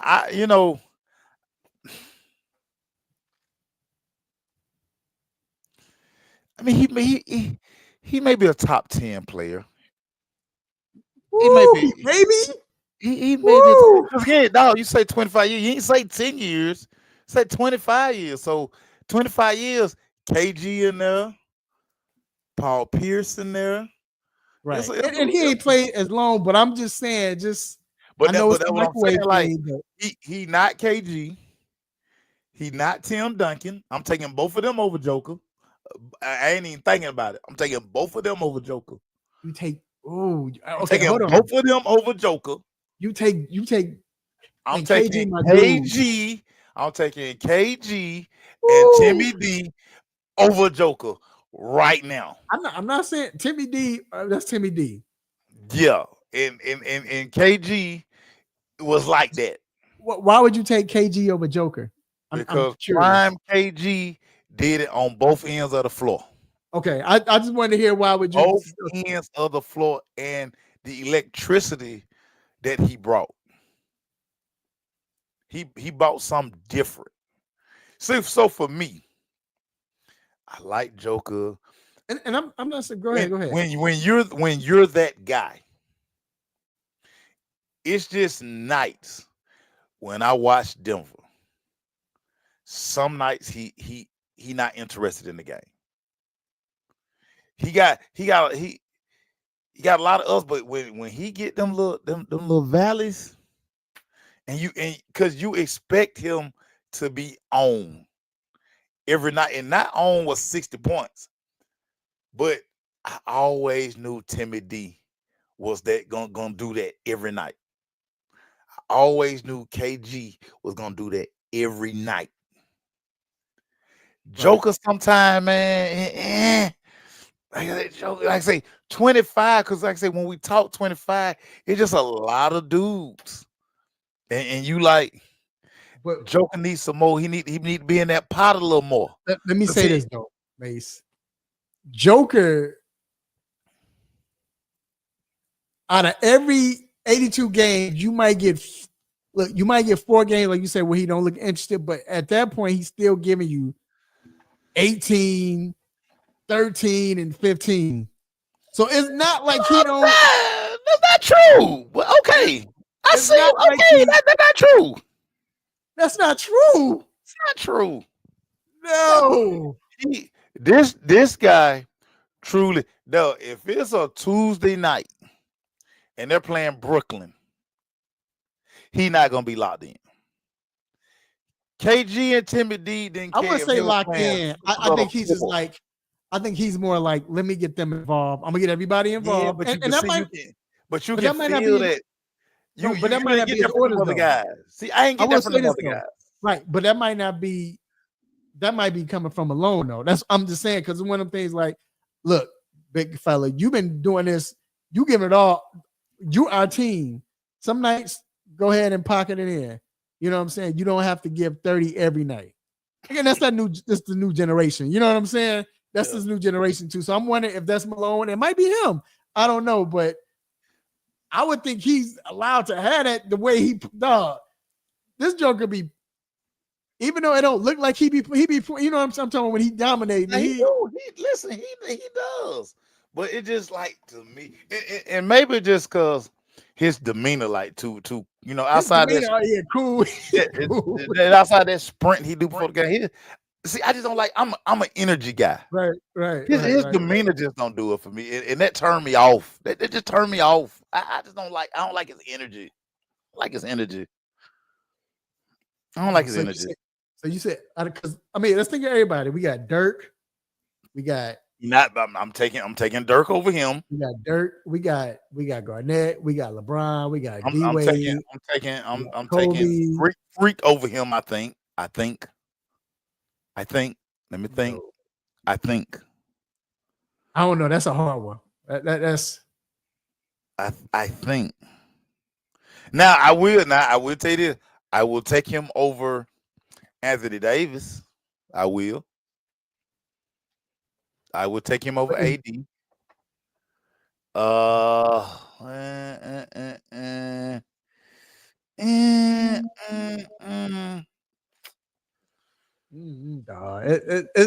I'm just saying. you look at. I just say this, and you're right. You talking about, and it's hard to say that because again, it's different era, whatever. But you got bona fide players. You got bona fide players, so I get it. I'll just say this, so I'm not gonna argue with you with that. I understand, but I guess my thing is, and we know about this era, whatever you feel about this era, but still, the simple fact that Joker is able to do this in an era where they're like what? Where you have athletes that are bigger, stronger, they can jump, they can do all this, but yet still, he's still getting 25. This ain't no, hold on, dog. Now he also bodied these dudes too, because don't nobody like going down there with him. Everybody want to be outside the perimeter. He ain't got out there too, but Right. he do understand, man. You know what, dude tripping. Let me go and get rid of him and get him down here on the block. Right. I know it ain't no freaking. I'm tripping, dog. It's a freaking wasp that is in my house. I don't know how it got in my house. Oh Lord, have mercy. Them cheering, opening that door, leaving that door open. Yeah, I hear, but that's why I'm looking where it's a freaking. Yeah, you better keep your eye on him. Oh yeah, I got him. He ain't messing with me right now. So if y'all see me, all that, right. Yeah. So I'm just saying, when you look at that situation, when you look at him, man, it's just he's able to do this with all of that's going on, Mace. Everything that's going on. For him to do that, plus the simple fact that he doesn't, like I said, it's not like he play every game. Yeah, listen. And that shouldn't be that's a bonus because everybody's supposed to, but yeah. Well, now we have to add that these days because these guys don't Yeah. So I'm just saying you got to put that in. I got him. I definitely think he's top 10. But like you said, you thinking about legends who's proven themselves throughout their career with Wade, but I guess it's just, and like I said, it's the microwave season. You know, I'm all for the pass, but of course, you know, and I know you're gonna back away. We don't like to say, we don't like to compare like if he could play in his era and all that. But I will say this: he can play in his era. He can play in his era. Yeah. Defensively, he would get killed, of course. But like you said, in the air, he could play because he could post up. Yeah. You can't Passing rush. Crazy. Passing is crazy. Passing is crazy. His skill level is second to none, man. Very high skill level. People think skill level is just with dribbling, and no, skill level is the total game. Total game. Yeah, being able to pass, it might not. I even throw when I talk about total skill, I even throw in IQ. Like your sports acumen is just so important to me, man. Like oh my God, I can't stress like how many kids I'm about to hit this now. Hold on. Okay, go ahead. I thought he was trying to. Yeah, no, we good. He ain't today, it's some kids like I don't even talk to when I see them. Kids I coach because I just didn't like their IQ. I just be like, see me like, hey coach, I'd be like. I roll my eyes. I'll be like, man, right? Don't talk to me, dog. Right? Don't talk to me. Right. And that's what I'm saying. So it's like, I don't know. I don't know how to. It's hard to put all them players, but like I said, when I think of those players, when I think of Dirt, you think of Dirt, you think of Garnett, Weber, all of them, they're great, but to put a team on his back like he is, man, in this type of era, he can shoot a three, he can post up, he can shoot a jumper. He dope. His handles, like even and his handles aren't like I'm across you, but he handling the rock. His passing is exceptional. Yo, like he passes better than Divock, and Divock can pass the ball. So I just, like I said, that was my. I was just wondering what you thought about that, man. You know what I'm saying? But I'm with you, dog. I think he's top 10. I think he might be. I don't know, man. I got to do a deep dive on because I was just trying to think. I was just like, I just know those two guys off top. Nobody taking them guys out my stratosphere. Right. And you, right. I don't care And I what know they you do. love Garnett, and Garnett was that My dude. God. And My God. but I'm just saying, man, like, excuse me, Garnett's skill level was like if so. Let me ask you a question. This is a good question. Then we'll move on. If they let Garnett do what, because it's a different era. They wouldn't have ran the ball. They wouldn't have ran the offense through Garnett as far as Garnett handling the ball, he passing the ball. Oh yeah. That was, but you can in this era. So if Yeah. Garnett had that I guess freedom to do it, could we see what we see in Joker? Or Oh, no doubt, because people got to remember Garnett, especially like if you just were able really just to see and understand his high school day. oh yeah, He was like a super big guard. yeah, Even early in his NBA career, like he was handling the ball off the dribble, pass, like man, Garnett was a freak. yeah, Because you it was really like your first time seeing a 6'11", 7-foot guy that athletic. When we were so used to having 7-footers who were big guys who just could only play back to the basket. Garnett could catch that thing, face you, give you the little J, the midi, come Garnett in, was boom, cold. You ain't spin. lying. He Garnett was was gonna cold. bam on you every chance he got. Yeah. So he was just totally different. See him and C Webb kind of ushered in that like big, crazy athletic dudes. Right. Like, bruh, yeah, dog, yeah. Think But I'm just gonna bounce and no. but I think that's what, to me, which goes to, we'll talk about that in the last question, but with your coaching, it matters. See, I wonder if Joker would be able to do all of this, or will we be able to see Joker doing this with another coach? The brilliance of Mike Malone, seeing that he can, is it Mike Malone? Yeah. Yeah, Mike Malone could seeing that. I know I want to call him Mark, whatever, but thinking of the guy used to do sideline for NFL TNT.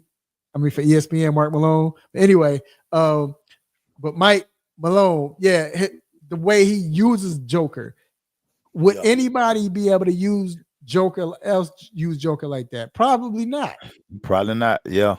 And Like, then they got the right team around them too. They got the right mix of guys. Everybody got to so play off each other. GM, so it's that team. So I don't know if Joker could have been, I mean, Garnett would have been like that with any other team, except for he would have had to have the right coach like a Malone to say, dude, this is what you got. We're going to let you do it. My only thing he got over Garnett is passing ability and probably scoring, being able to score anywhere on the floor. Garnett just didn't shoot threes. Nah. But he can face you up, shoot to 20. He can post you up. Yeah. He can take you to the hole. You had to come out there on that deep end, not behind the 3-point line, but yeah, you had to come out there out in them deep waters to go get Garnett, and he gonna blow by you. So yeah. But that's a good question. Argument though. We might have to revisit this a few years later because, like I said, but for what he's doing now, it's just like, dude, this is unbelievable what he's doing now. It don't make. I've never seen triple doubles like this in my life. You know what I'm saying? We thought 40, 10, and 10. His triple doubles be like 50, 15, and 17. You be like, what? And I always just like when your peers, it's when your peers go crazy. That's when your peers going crazy, and the players you playing against, it reminds you of, not him, but it reminds you of how the peers are doing, how they used to view Jordan, how they would be like, you know. So, all right, man, let's move to the Braves. Let's hurry up. There's gonna be a quick segment. They're not hitting. They're not pitching. Profile 80 games suspension. I don't think nobody's hitting over 250. Nobody. They're not hitting the ball. So far this early in the season, I've never seen a team take more strike 3 calls Like they up Right. there looking, which means they're not confident at the plate. Dude, you gotta go down swinging. Like, I mean, they getting called strike three, and the ump punching them out big time too. He like can't wait to give him the strike three call. He Mm-hmm. ugly face when he called a strike three. Right. Just a bad team right now to start, and this is why I said many times before the season start. This is why I don't like Brian Snicker. He got the Bobby Cox syndrome. He just gonna let it ride out. Then when you somehow find a way to win, we're not gonna beat LA tonight, so cancel that. But when they get a win, he gonna tell you, well, yeah, just had to let him play through it. No, shake that damn lineup up. Get Michael Harris from the top of that lineup. I know we waiting on Acuna to come back. Put Michael Harris back down at the bottom. Put Ozzie at the top. Just bump everybody up in the lineup. Like Michael Harris bats better down at that bottom. So Yeah, he in does. later innings, he gets better because now when you get those situations when you got like 8-9-1 coming back up in the lineup, he is a guy who can get a Yeah. rally started. Yep. He doesn't play good. He don't bat well as a leadoff. He just Yeah, don't. they need to change that. I understand, like you said, Cunha and Snicker got to make that change now. Yeah. I mean, Yeah. I haven't looked at any of the post games or whatever, but best terrible. believe that question coming from me, and I hit them with I apologize if this is an ask, but do you consider for that reason? Yeah, he gotta.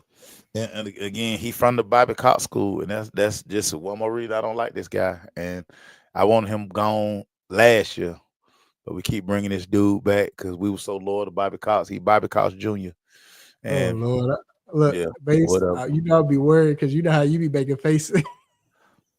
Terrible.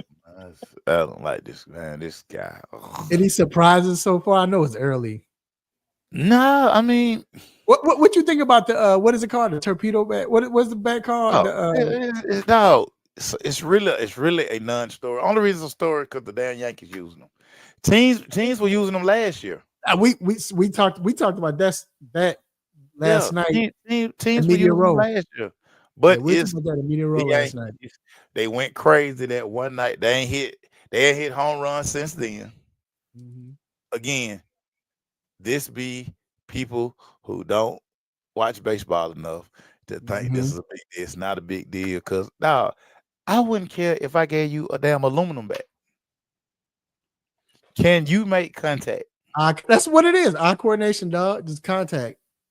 That's hitting the what baseball it is. the hardest thing. Hitting the baseball and fielding the baseball, two hardest things doing sports. So I don't care. Like I said, I give him an Eastern Black Magic. I give him a torpedo. I can give him a tennis racket. Can he whip that thing through the strike? Can he get his eyes?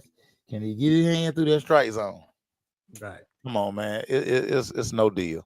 But again, I wish it had been. I wish the Oakland A's, wherever the Oakland A's playing baseball this year, whoever they are this year, I wish it was the A's. So that means the A's would get some traction. But it was the damn Yankees. Just one more reason to hate the Yankees too. One more reason to hate the evil empire. Yeah, trash, whatever. Yeah. All right. Well, look, man. Let's take this. We got to pay these bills, dog, as they say. Got to do that. Got to do that. We're gonna take this quick commercial, bro, and we're gonna be right back.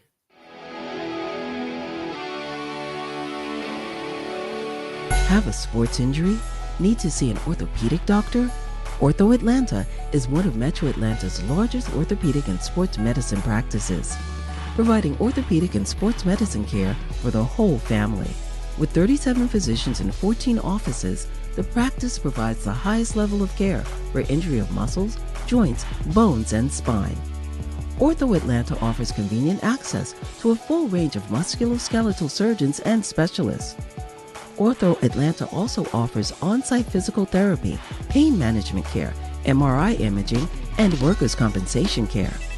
The Ortho Atlanta surgery centers in Austell and Fayetteville provide cost-effective, same-day surgical procedures in an accredited outpatient center. Hip, knee, shoulder, back pain? Ortho Atlanta has you covered with specialists in all areas. Same-day appointments, orthopedic care for the whole family. Ortho Atlanta, Atlanta's choice for orthopedic and sports medicine care. Learn more at www.orthoatlanta.com. My name is George Iceman Gervin. This is Dylan Brooks. What's up? This is Vince Carter. You're listening to the 3-Point Conversion. Check it out.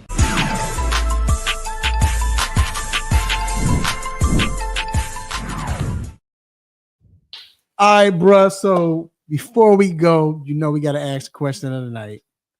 And we kind of talked about it a little bit. A lot of these. I got a lot of these. So the question is, what athlete would be, so it's a team sport now for the most part. So what athlete would be either a star or, you know, been more noticeable at stardom, you know, or just would have been known, because you got some people that weren't recognized as a star, or that guy or that lady if they were on a different team.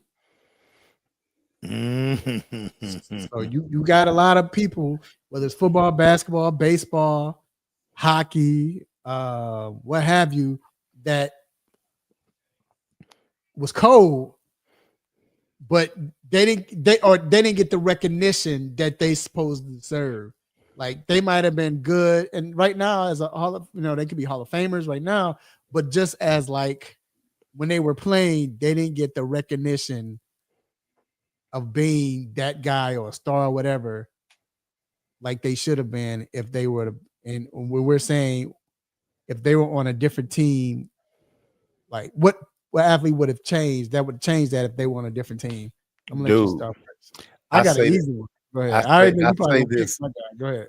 I say this all the time, and we continue to see this every year with the NFL draft. Guys get drafted in the wrong spots. Oh yeah. All the time. Mm-hmm. Dude, I can't stress you, and I still may be wrong. I still may be wrong about this. But Matt Leinart, if he had been drafted anywhere else, woo, that's a good one. But the Arizona dude, when you talk about don't fit the system, don't fit the culture, because they wanted him to be in Arizona, we're just gonna throw it, dump it here, dump it there. Dude, it's like y'all drafted this guy and didn't even understand his skill set and what you were getting. And I hate that because there's so many quarterbacks, but him in particular, because he doesn't get enough credit for what he did at USC, because everybody always talk about the guys who are around him, everything. Mm-hmm. He made that thing go. He made it go.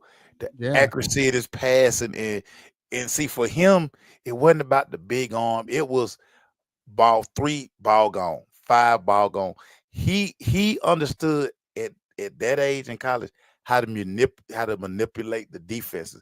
Yeah, he played for Norm Chow, who was an ex-offense coordinator, but he had to digest that and make the plays on the field. Dude, if he could have been drafted anywhere else besides Arizona, his career wouldn't have been as short as it was, man. Always top of the list for me.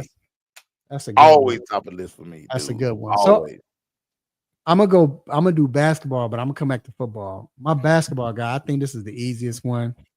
I guess it's cheating. So I guess I should come up with someone else. I'm gonna say 2 though. I'm gonna say I got 3 really, but the easiest one, of course, we all know. We always say it, is Mitch Richmond. If Mitch Richmond would have played at another franchise, we would talk about Mitch Richmond being possibly the second best 2 guard in the league ever. You know what I'm saying? He would be in that conversation. Yeah. I mean, you talk about somebody's game was nonstop and he could do it all. He in the beginning of his career, he posted up. I got another one too, but he posted up. He could drive to the hole. Then he used to know for the shooting. He played defense. I mean, Jordan always said that was his toughest assignment to play all the time. Mitch Richmond. All the time. He was strong and calling rock. Yeah. Another guy. I I think if he would have stayed,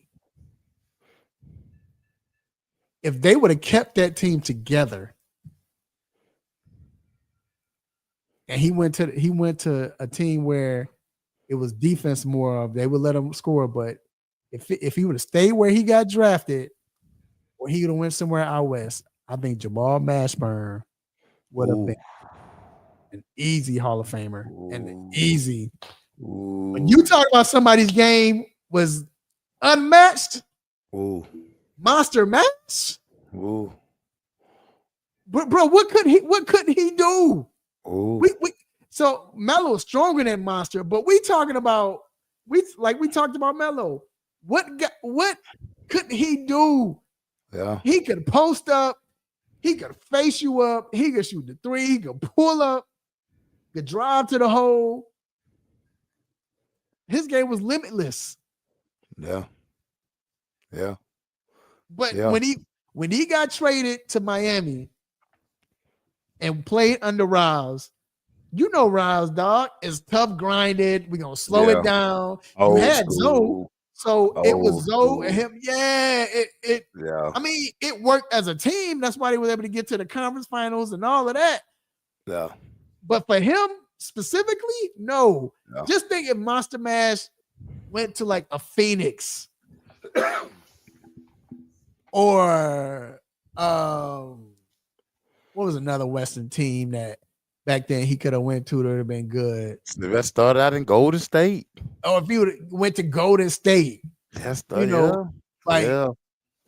just would have been different, dog. It would, you could have seen his game, or if he would have stayed in Dallas, if that team would have stayed together, and they wouldn't fight over. Everybody had been trying to date Tony Braxton.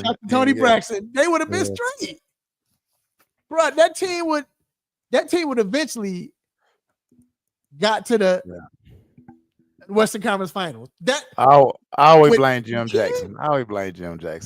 Buster. I think it was Kid. Kid was the one that took her. Kid was the one that took her. So yeah. Jimmy Jackson, no pretty man. I can't. His game was sick. Jimmy Jackson was nice, but that team. But anyway, Monster Mash. Yeah. So this one gonna be personal for me and me and my dude. We've had like countless conversations about this. Countless conversations. Garrison Hurst. The Arizona Cardinals had no business taking Garrison Hurst at 3. That dummy, Buddy Ryan, with a dumb offensive coordinator. It's like, dude, did y'all not watch how he ran at Georgia? Joe Bugle was the offensive coordinator too. Yep. Why would y'all try to run him in a non-traditional scheme? He is a I back, not a single back. He's an I back, offset the full back, get Garrison downhill. That was his style. Allow him to use his vision. They had these dumbass plays where, okay, we want to run like a natural cutback. We want to run like a sprint draw. Those are not Garrison Hurst runs. Right. Get him through line. And it's so crazy because once he got to a real coaching staff in San Francisco, we got to see, oh, that's how you use him. Duh. Like, did you not watch what he did at college for 3 years? Because all he needs is a crease. And he out the door. Yep. G Hurst, man. They Arizona, and it's so crazy. Just to add insult to injury. They almost took the love of football away from my homeboy. He was like, this is what the NFL is. I gotta get him on the show. We gotta get him. You gotta make a call. If I see him, if you don't get him, I'm gonna talk to him. I'm gonna text him right now. I'm gonna tell you right now. Yeah, he got to come on the show because we got to talk about that. G Hurst is a whole comedian. G Hurst is a comedian. Yeah, I would love to have him on. I'm gonna pick football. I'm gonna say Carl Pickens. Ooh, one of my favorite guys. If he didn't play with Cincinnati, he was balling in Cincinnati, but Cincinnati was I mean, with that team and the quarterbacks they went through, like when Jeff was there, when Jeff Blake was there, Yeah, that was I'm going through that era now. You know what I'm saying? 96, like yeah. they But were all nice. Jeff Blake could do was throw the deep ball. I can do Yeah, it. he can throw the deep ball. That's it. Yeah. But He can throw I'm a saying, comeback or out to save his No. life. but if he went somewhere else where they had a stable quarterback, Yeah. then we would be talking about him. Another guy too. You would think he was with the right team, but the only reason why I say he would be another team because they had another quarterback. So I'll put him somewhere else. Was Herman Moore? Herman Moore should have been. No, you Bad 6'4". Detroit teams. Bad Detroit teams. Yeah, man, you 6'4" and bad Detroit quarterbacks Bad, yeah, bad. and coaches and all of that. I no disrespect. I love Wayne Fonts. I love Wayne Fonts, but he wasn't the right coach. But if Herman Moore played with another team, dog, Yeah. Yeah. But I'm gonna give you a sleeper in basketball too that I feel like messed up his career. When Rashad Lewis went to Orlando, that hurt him.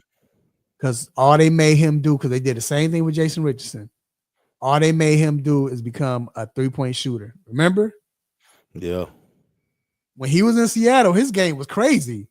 Yeah. 6'10", mobile, could drive to the hole, could shoot. He was shooting jumpers. He was trained by Ray. Yeah. Then when he went to Orlando, messed him up. Shot threes. I would have asked Jason Richardson that. Like, if they would have won, that was my question. Do you ever think Orlando messed up your career? Because when he went to Orlando, Jason Richardson, all he did was shoot three. He turned to a 3-point shooter. It was like, yeah. But Rashad Lewis, that's the one I wonder if he would have got drafted by any other team or went to stay with Seattle or went to any other team, would we be talking about him versus what he is? I think for me, I always wonder. And even though my dude went on had a stellar career, I just always think like one of the biggest what ifs. And I know that Shaq orchestrated this move or whatever, but I just always wondered how that Chris Webber Orlando thing would have worked out. I just always wonder that. Like, Shaq, like I don't have any. It's gonna be great, or I'm like you. Yeah, I think about that a lot of time. Like you know, because like I say, I mean, of course, Webber went on had an outstanding career, but I just wonder how like him and Shaq together, how that really would have played out. Because you know how I think it could have worked. It could have definitely worked. I could see them passing to each other, like the pass, like him. It could have definitely worked. We talk about a young, slim, run the floor Shaq, not the bird. Right, Shaq. exactly. And remember, Orlando Shaq was and different. C Webb could shoot that jumper. He had, so it was a woo. Yeah, I'm with you, dog. Yeah, I'm with you. Always one of those things where I'm like, man, they should have let that thing play out, man. They really should have let that thing play out. Like, yeah, y'all should. And I understand. And I know Shaq. Then they filmed the movie. Shaq fell in love with Penny. I get all that. And I get, and it made sense. That made sense too, because they was about to, if Shaq would have never got traded, they was out when Jordan the team left. They was probably gonna win 2 or 3 championships. Yeah, and maybe Shaq don't feel disrespected by Orlando. It's like, because I truly, no matter what Shaq say, and we know he kind of a diabolical hater a little bit. I think Shaq can start getting jealous of Penny, man, because Penny was coming. Well, you remember he said it in the whatchamacallit he did. He said they was getting, bruh. I'm telling you, that one too. And he said it wasn't Penny, but it it was the love from Orlando. But go ahead. It was the love from but Orlando. But go ahead. he wouldn't have been in his fields like that with Weber. Yeah. Because Weber was a blue collar guy. Yeah. You know, Stardom wasn't gonna find Weber like that because he was just like a grinder. You know, penny, flashy, good looking, damn point guard. So he always got the ball. Motherfucker, well, won. You know what I'm saying? So I mean, Yep. He was very much. His commercials were killing him. Mm-hmm. Yeah, man. Shaq hate him, man. Shaq hate him, man. Shaq hate him. Hate him. I wonder. Okay. If, and I still don't think he gets enough credit, believe it or not. You're going, and this dude gets a lot of credit, but I still don't think he gets enough credit. If Tony Gwynn played for another franchise, that was good. Because it started to become San Diego's not good. Tony Gwynn's going to hit 3 something, but you didn't want to watch San Diego because they were boring. Yeah. But if he would have went to a big city and he had protection, or he was protecting a home run hitter, you know what I'm saying? Or because you couldn't get Tony Gwynn out, dude. No. Dude. You talking about one of the greatest hitters ever? He was gonna punch a single over there in a heartbeat. No matter what, dog. Yeah. No matter what. 0-2 single. Right. Left field. Right over third, baby head, right between the shoulder. Ball got eyes. It's just gonna scoot through. Yeah. I wonder if. Go ahead. My last one, and crazy. What else? I mean, I think time took care of him because you know he's regarded as silky smooth. All this that. Rod Strickland. Ooh. Rod Strickland, dog. You know, he had the problem. No, some of the stuff was self-inflicted. It was him, right? It Some was was self-inflicted, but I think if you send him not to the right organization, but if he went to the right organization, that would have got him. I think he said it too. That would have straightened him out. Yeah. You know, just him being in DC, Chocolate City. You know, just one. Strickland was the coldest. He needed to be somewhere where it was like some true leadership, some true structure. Yeah. Because, like I say, man, Rob was so nice, man. He was so nice, dog. Like they say, man, this joker couldn't shoot and still was getting to the hole. No matter you knew he probably was the god before I had to give up basketball because I stopped growing. But he was probably the guy I emulated like the most. Cause it was just so much craftiness and magic in his game. Yeah. He could just could see the floor. It could get to anywhere on the floor with the ball. Yeah. His game was ridiculous, man. So I'll say this along your lines. What you just said, because a lot of self-inflicted, and he did have a quarterback that quarterback might not have been as good as you want, but their chemistry was ridiculous. And I think, honestly,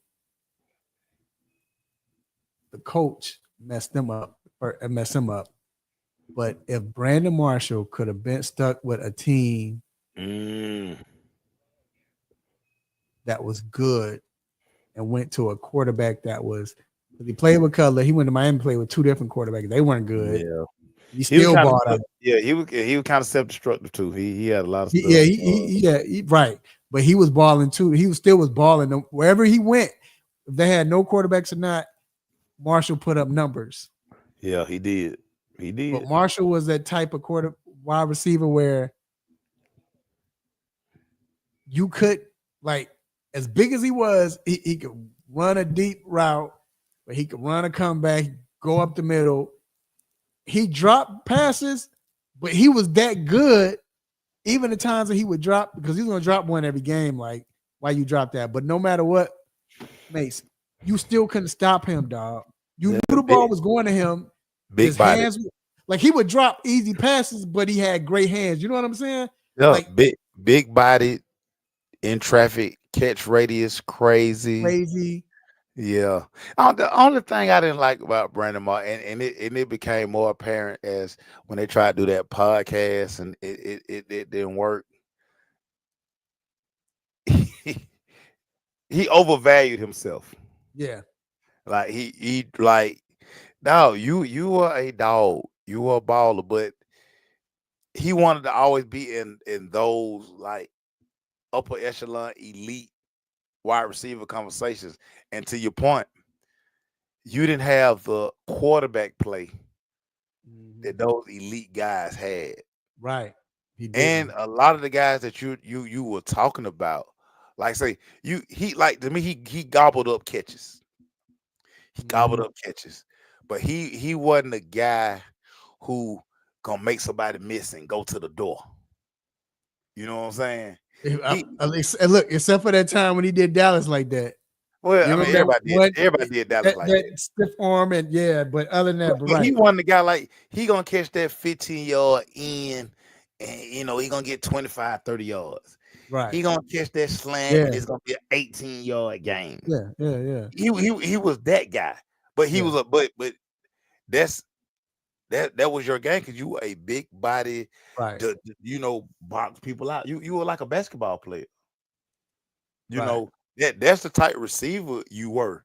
You wasn't T.O. who was taking a curl 80 yards. You weren't doing that, but that's fine because you were gonna have 125 catches.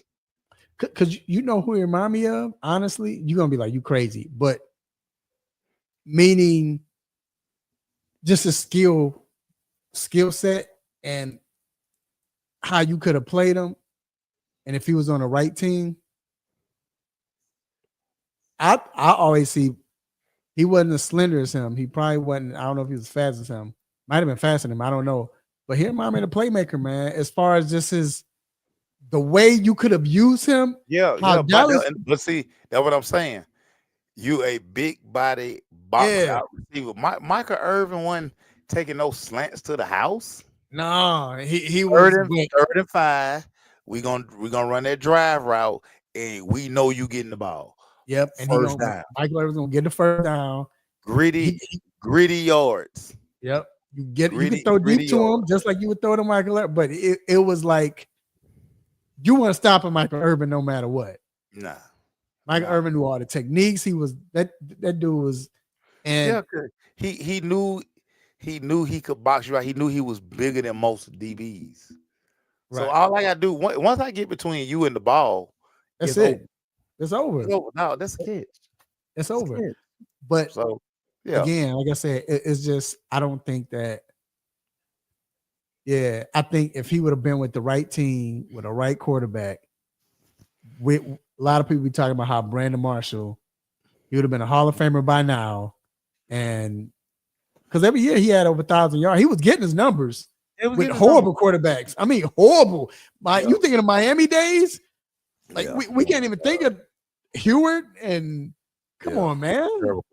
Like I said, I always laugh about when him and Chad were on the show, and he was like trying to say he was a better receiver than Chad. Like one of y'all two different receivers. Type of receivers, yeah.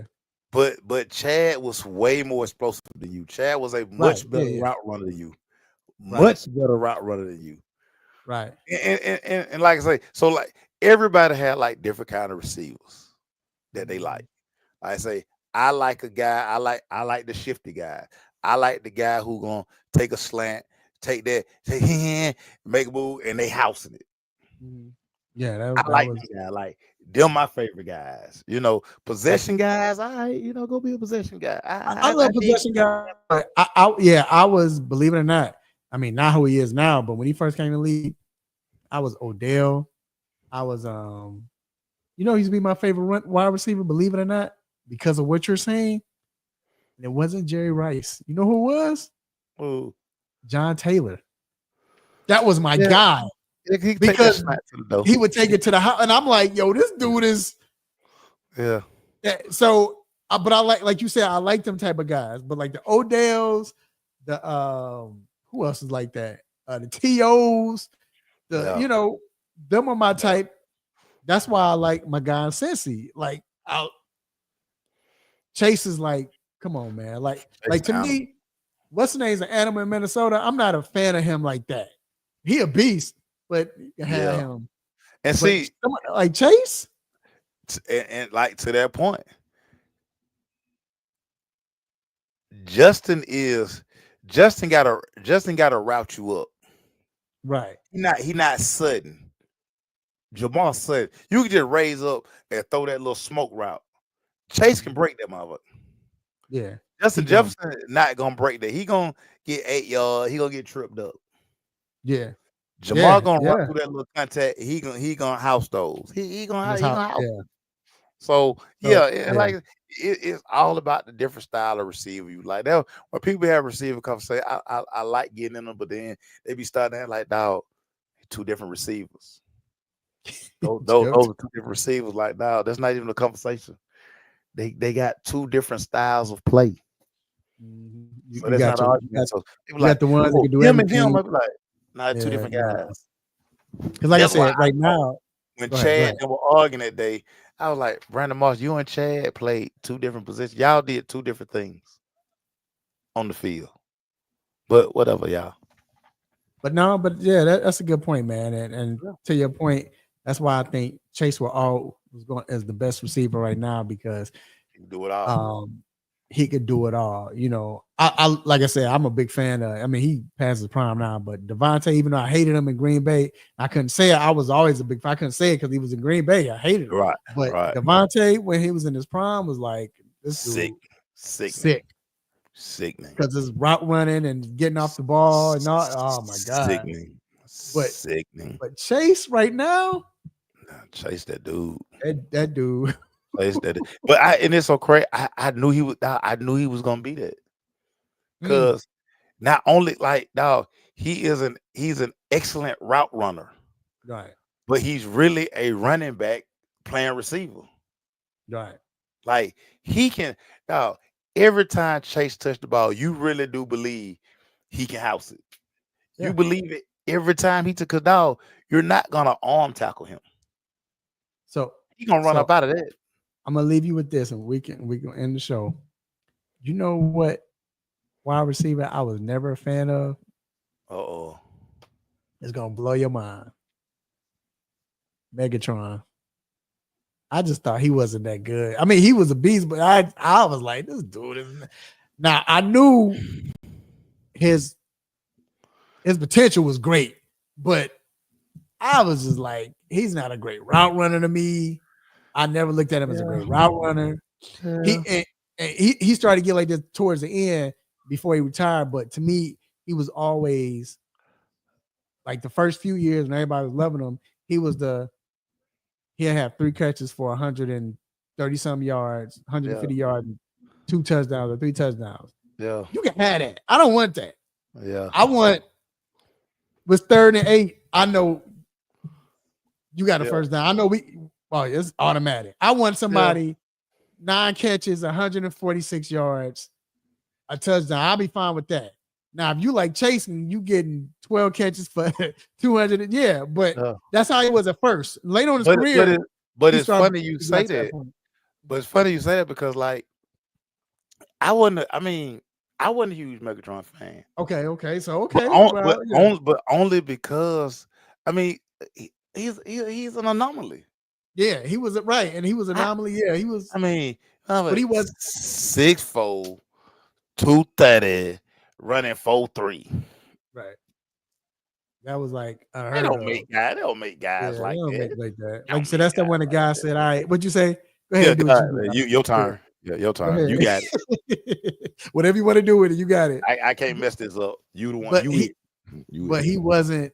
But again, he just, to me, he wasn't the route runner. He became that towards the end, but he wasn't. But he didn't I have didn't to think. be. Yeah, he didn't have to be, and that was the He didn't have thing. to He be. didn't have to be. But and that's why I'm like a fan of the game. I'm detailed. You know what I'm saying? I'm getting Yeah. off the ball. You stick your foot down, boom, you right there.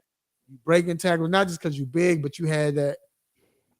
You Yeah. know, but I'm yeah, I'm always gonna favor them dudes. Dudes you Yeah. can throw quick screens to. Yep. Guy who do it. I give a reverse. You can't get Calvin Johnson no damn reverse.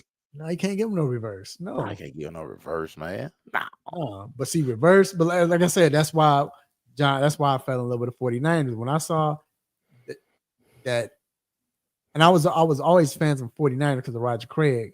But that Monday night game against the LA Rams, and when John Taylor took two of them to the house, one for, like Rice did too. That Rice had won that game, but always talking about run that slant is over. He had two of them. It was a wrap, dog.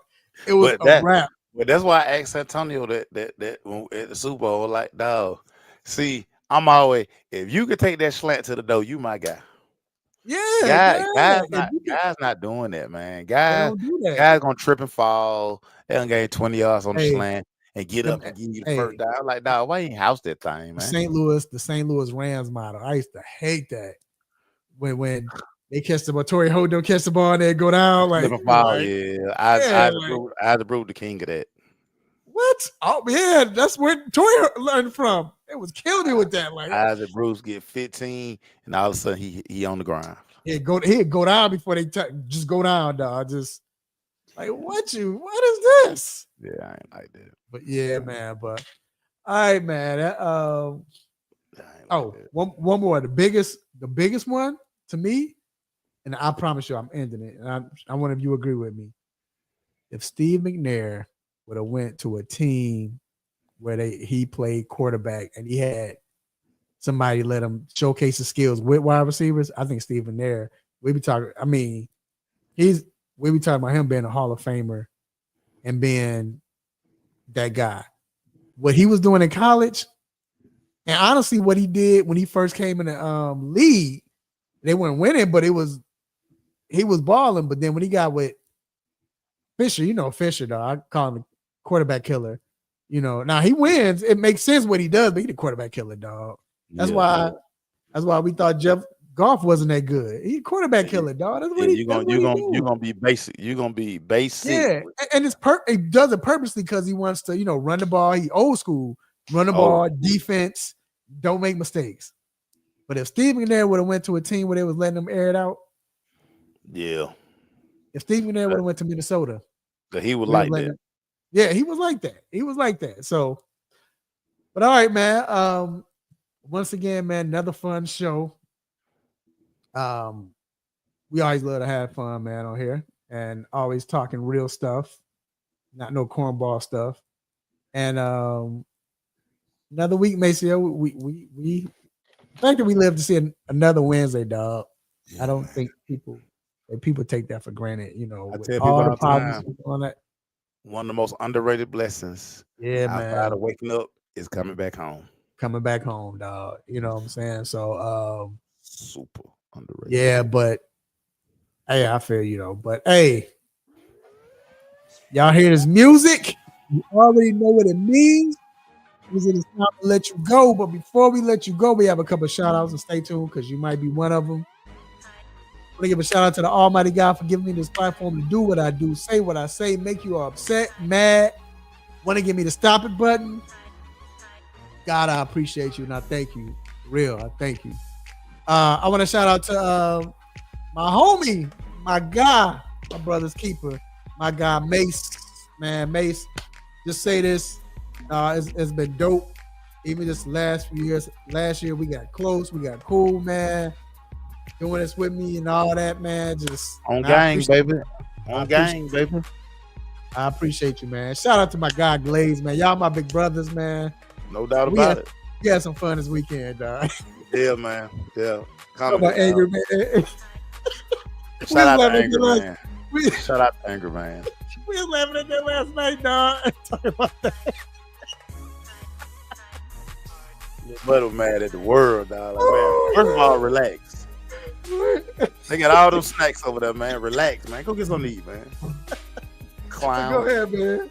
What you gotta say, dog? Oh, Everybody, man. Hey, always be the love, man. You never know what people going through, man. Be kind. Just be a good person, man. Person. Just be a good person. That's all we ask out here, man. Yep. Yep. Also, want to shout out to he wasn't here, but he part of the show. My guy, Dr. Donnie Fowler III, you know, and they're doing surgeries and all. That's why he couldn't be here. So shout out to Doc. Yeah, that's why Doc dropped 6-point parlay, everybody.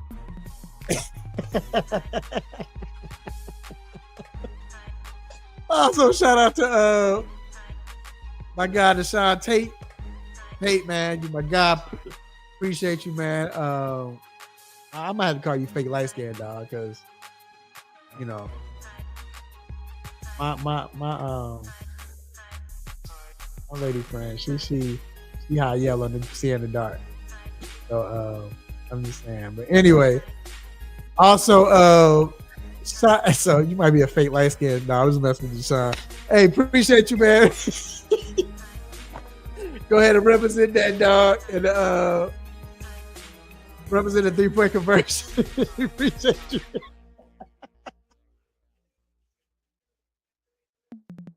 Oh, also, man, I want to shout out to everybody who was in the chat room, man.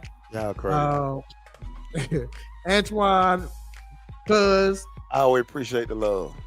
Yeah, man. Jacob, TJ, Vincent. Oh, hey, man. Lisa, we appreciate y'all, man. Lisa over here complaining about her braids while you was gone. Hey, man, let me tell you something. I'm sick of them already. They on the TV, but I ain't gonna hold them. I ain't even gonna hold them, dog. Shout out! I want to give a lovely shout out to my lovely children, my nieces, nephews, uncles, aunties, cousins, play cousins, brothers, sisters, grandparents. Hey, man, make sure you love on family. Let family make sure they know you love them while they still here, while they can still feel it, while they still alive. Make sure you love them. Hey, man, shout out to Pop Hurd. Shout out to my cousin Linda. Hey, we praying for all y'all, man. I'm gonna put the devil in bed. Is he looking at me? I'm gonna put him in bed. Also, hey, eat good, drink responsibly, watch some sports. You got baseball, Final Four coming up this weekend, women's Final Four coming up this weekend. We got NFL that, you know, they always talking about stuff. So you got that. So just pay attention to that. Every day. Basketball about to end, man. It's only 4 more games left for the Hawks at home. That's crazy. I hate Coach Ivy not in the Final Four, man. Yeah, that don't seem right. That don't seem right, man. You know, yeah, that don't seem right. Hockey playoff, whatever. But until then, next week, same time, same show, same crazy host, same sports nonsense. Mason, go anywhere real quick. Got a question to ask you. When you miss me, I'm out. Peace. What up, y'all? You know who it is, your boy Kiss. Right now, you checking out the 3-point conversion.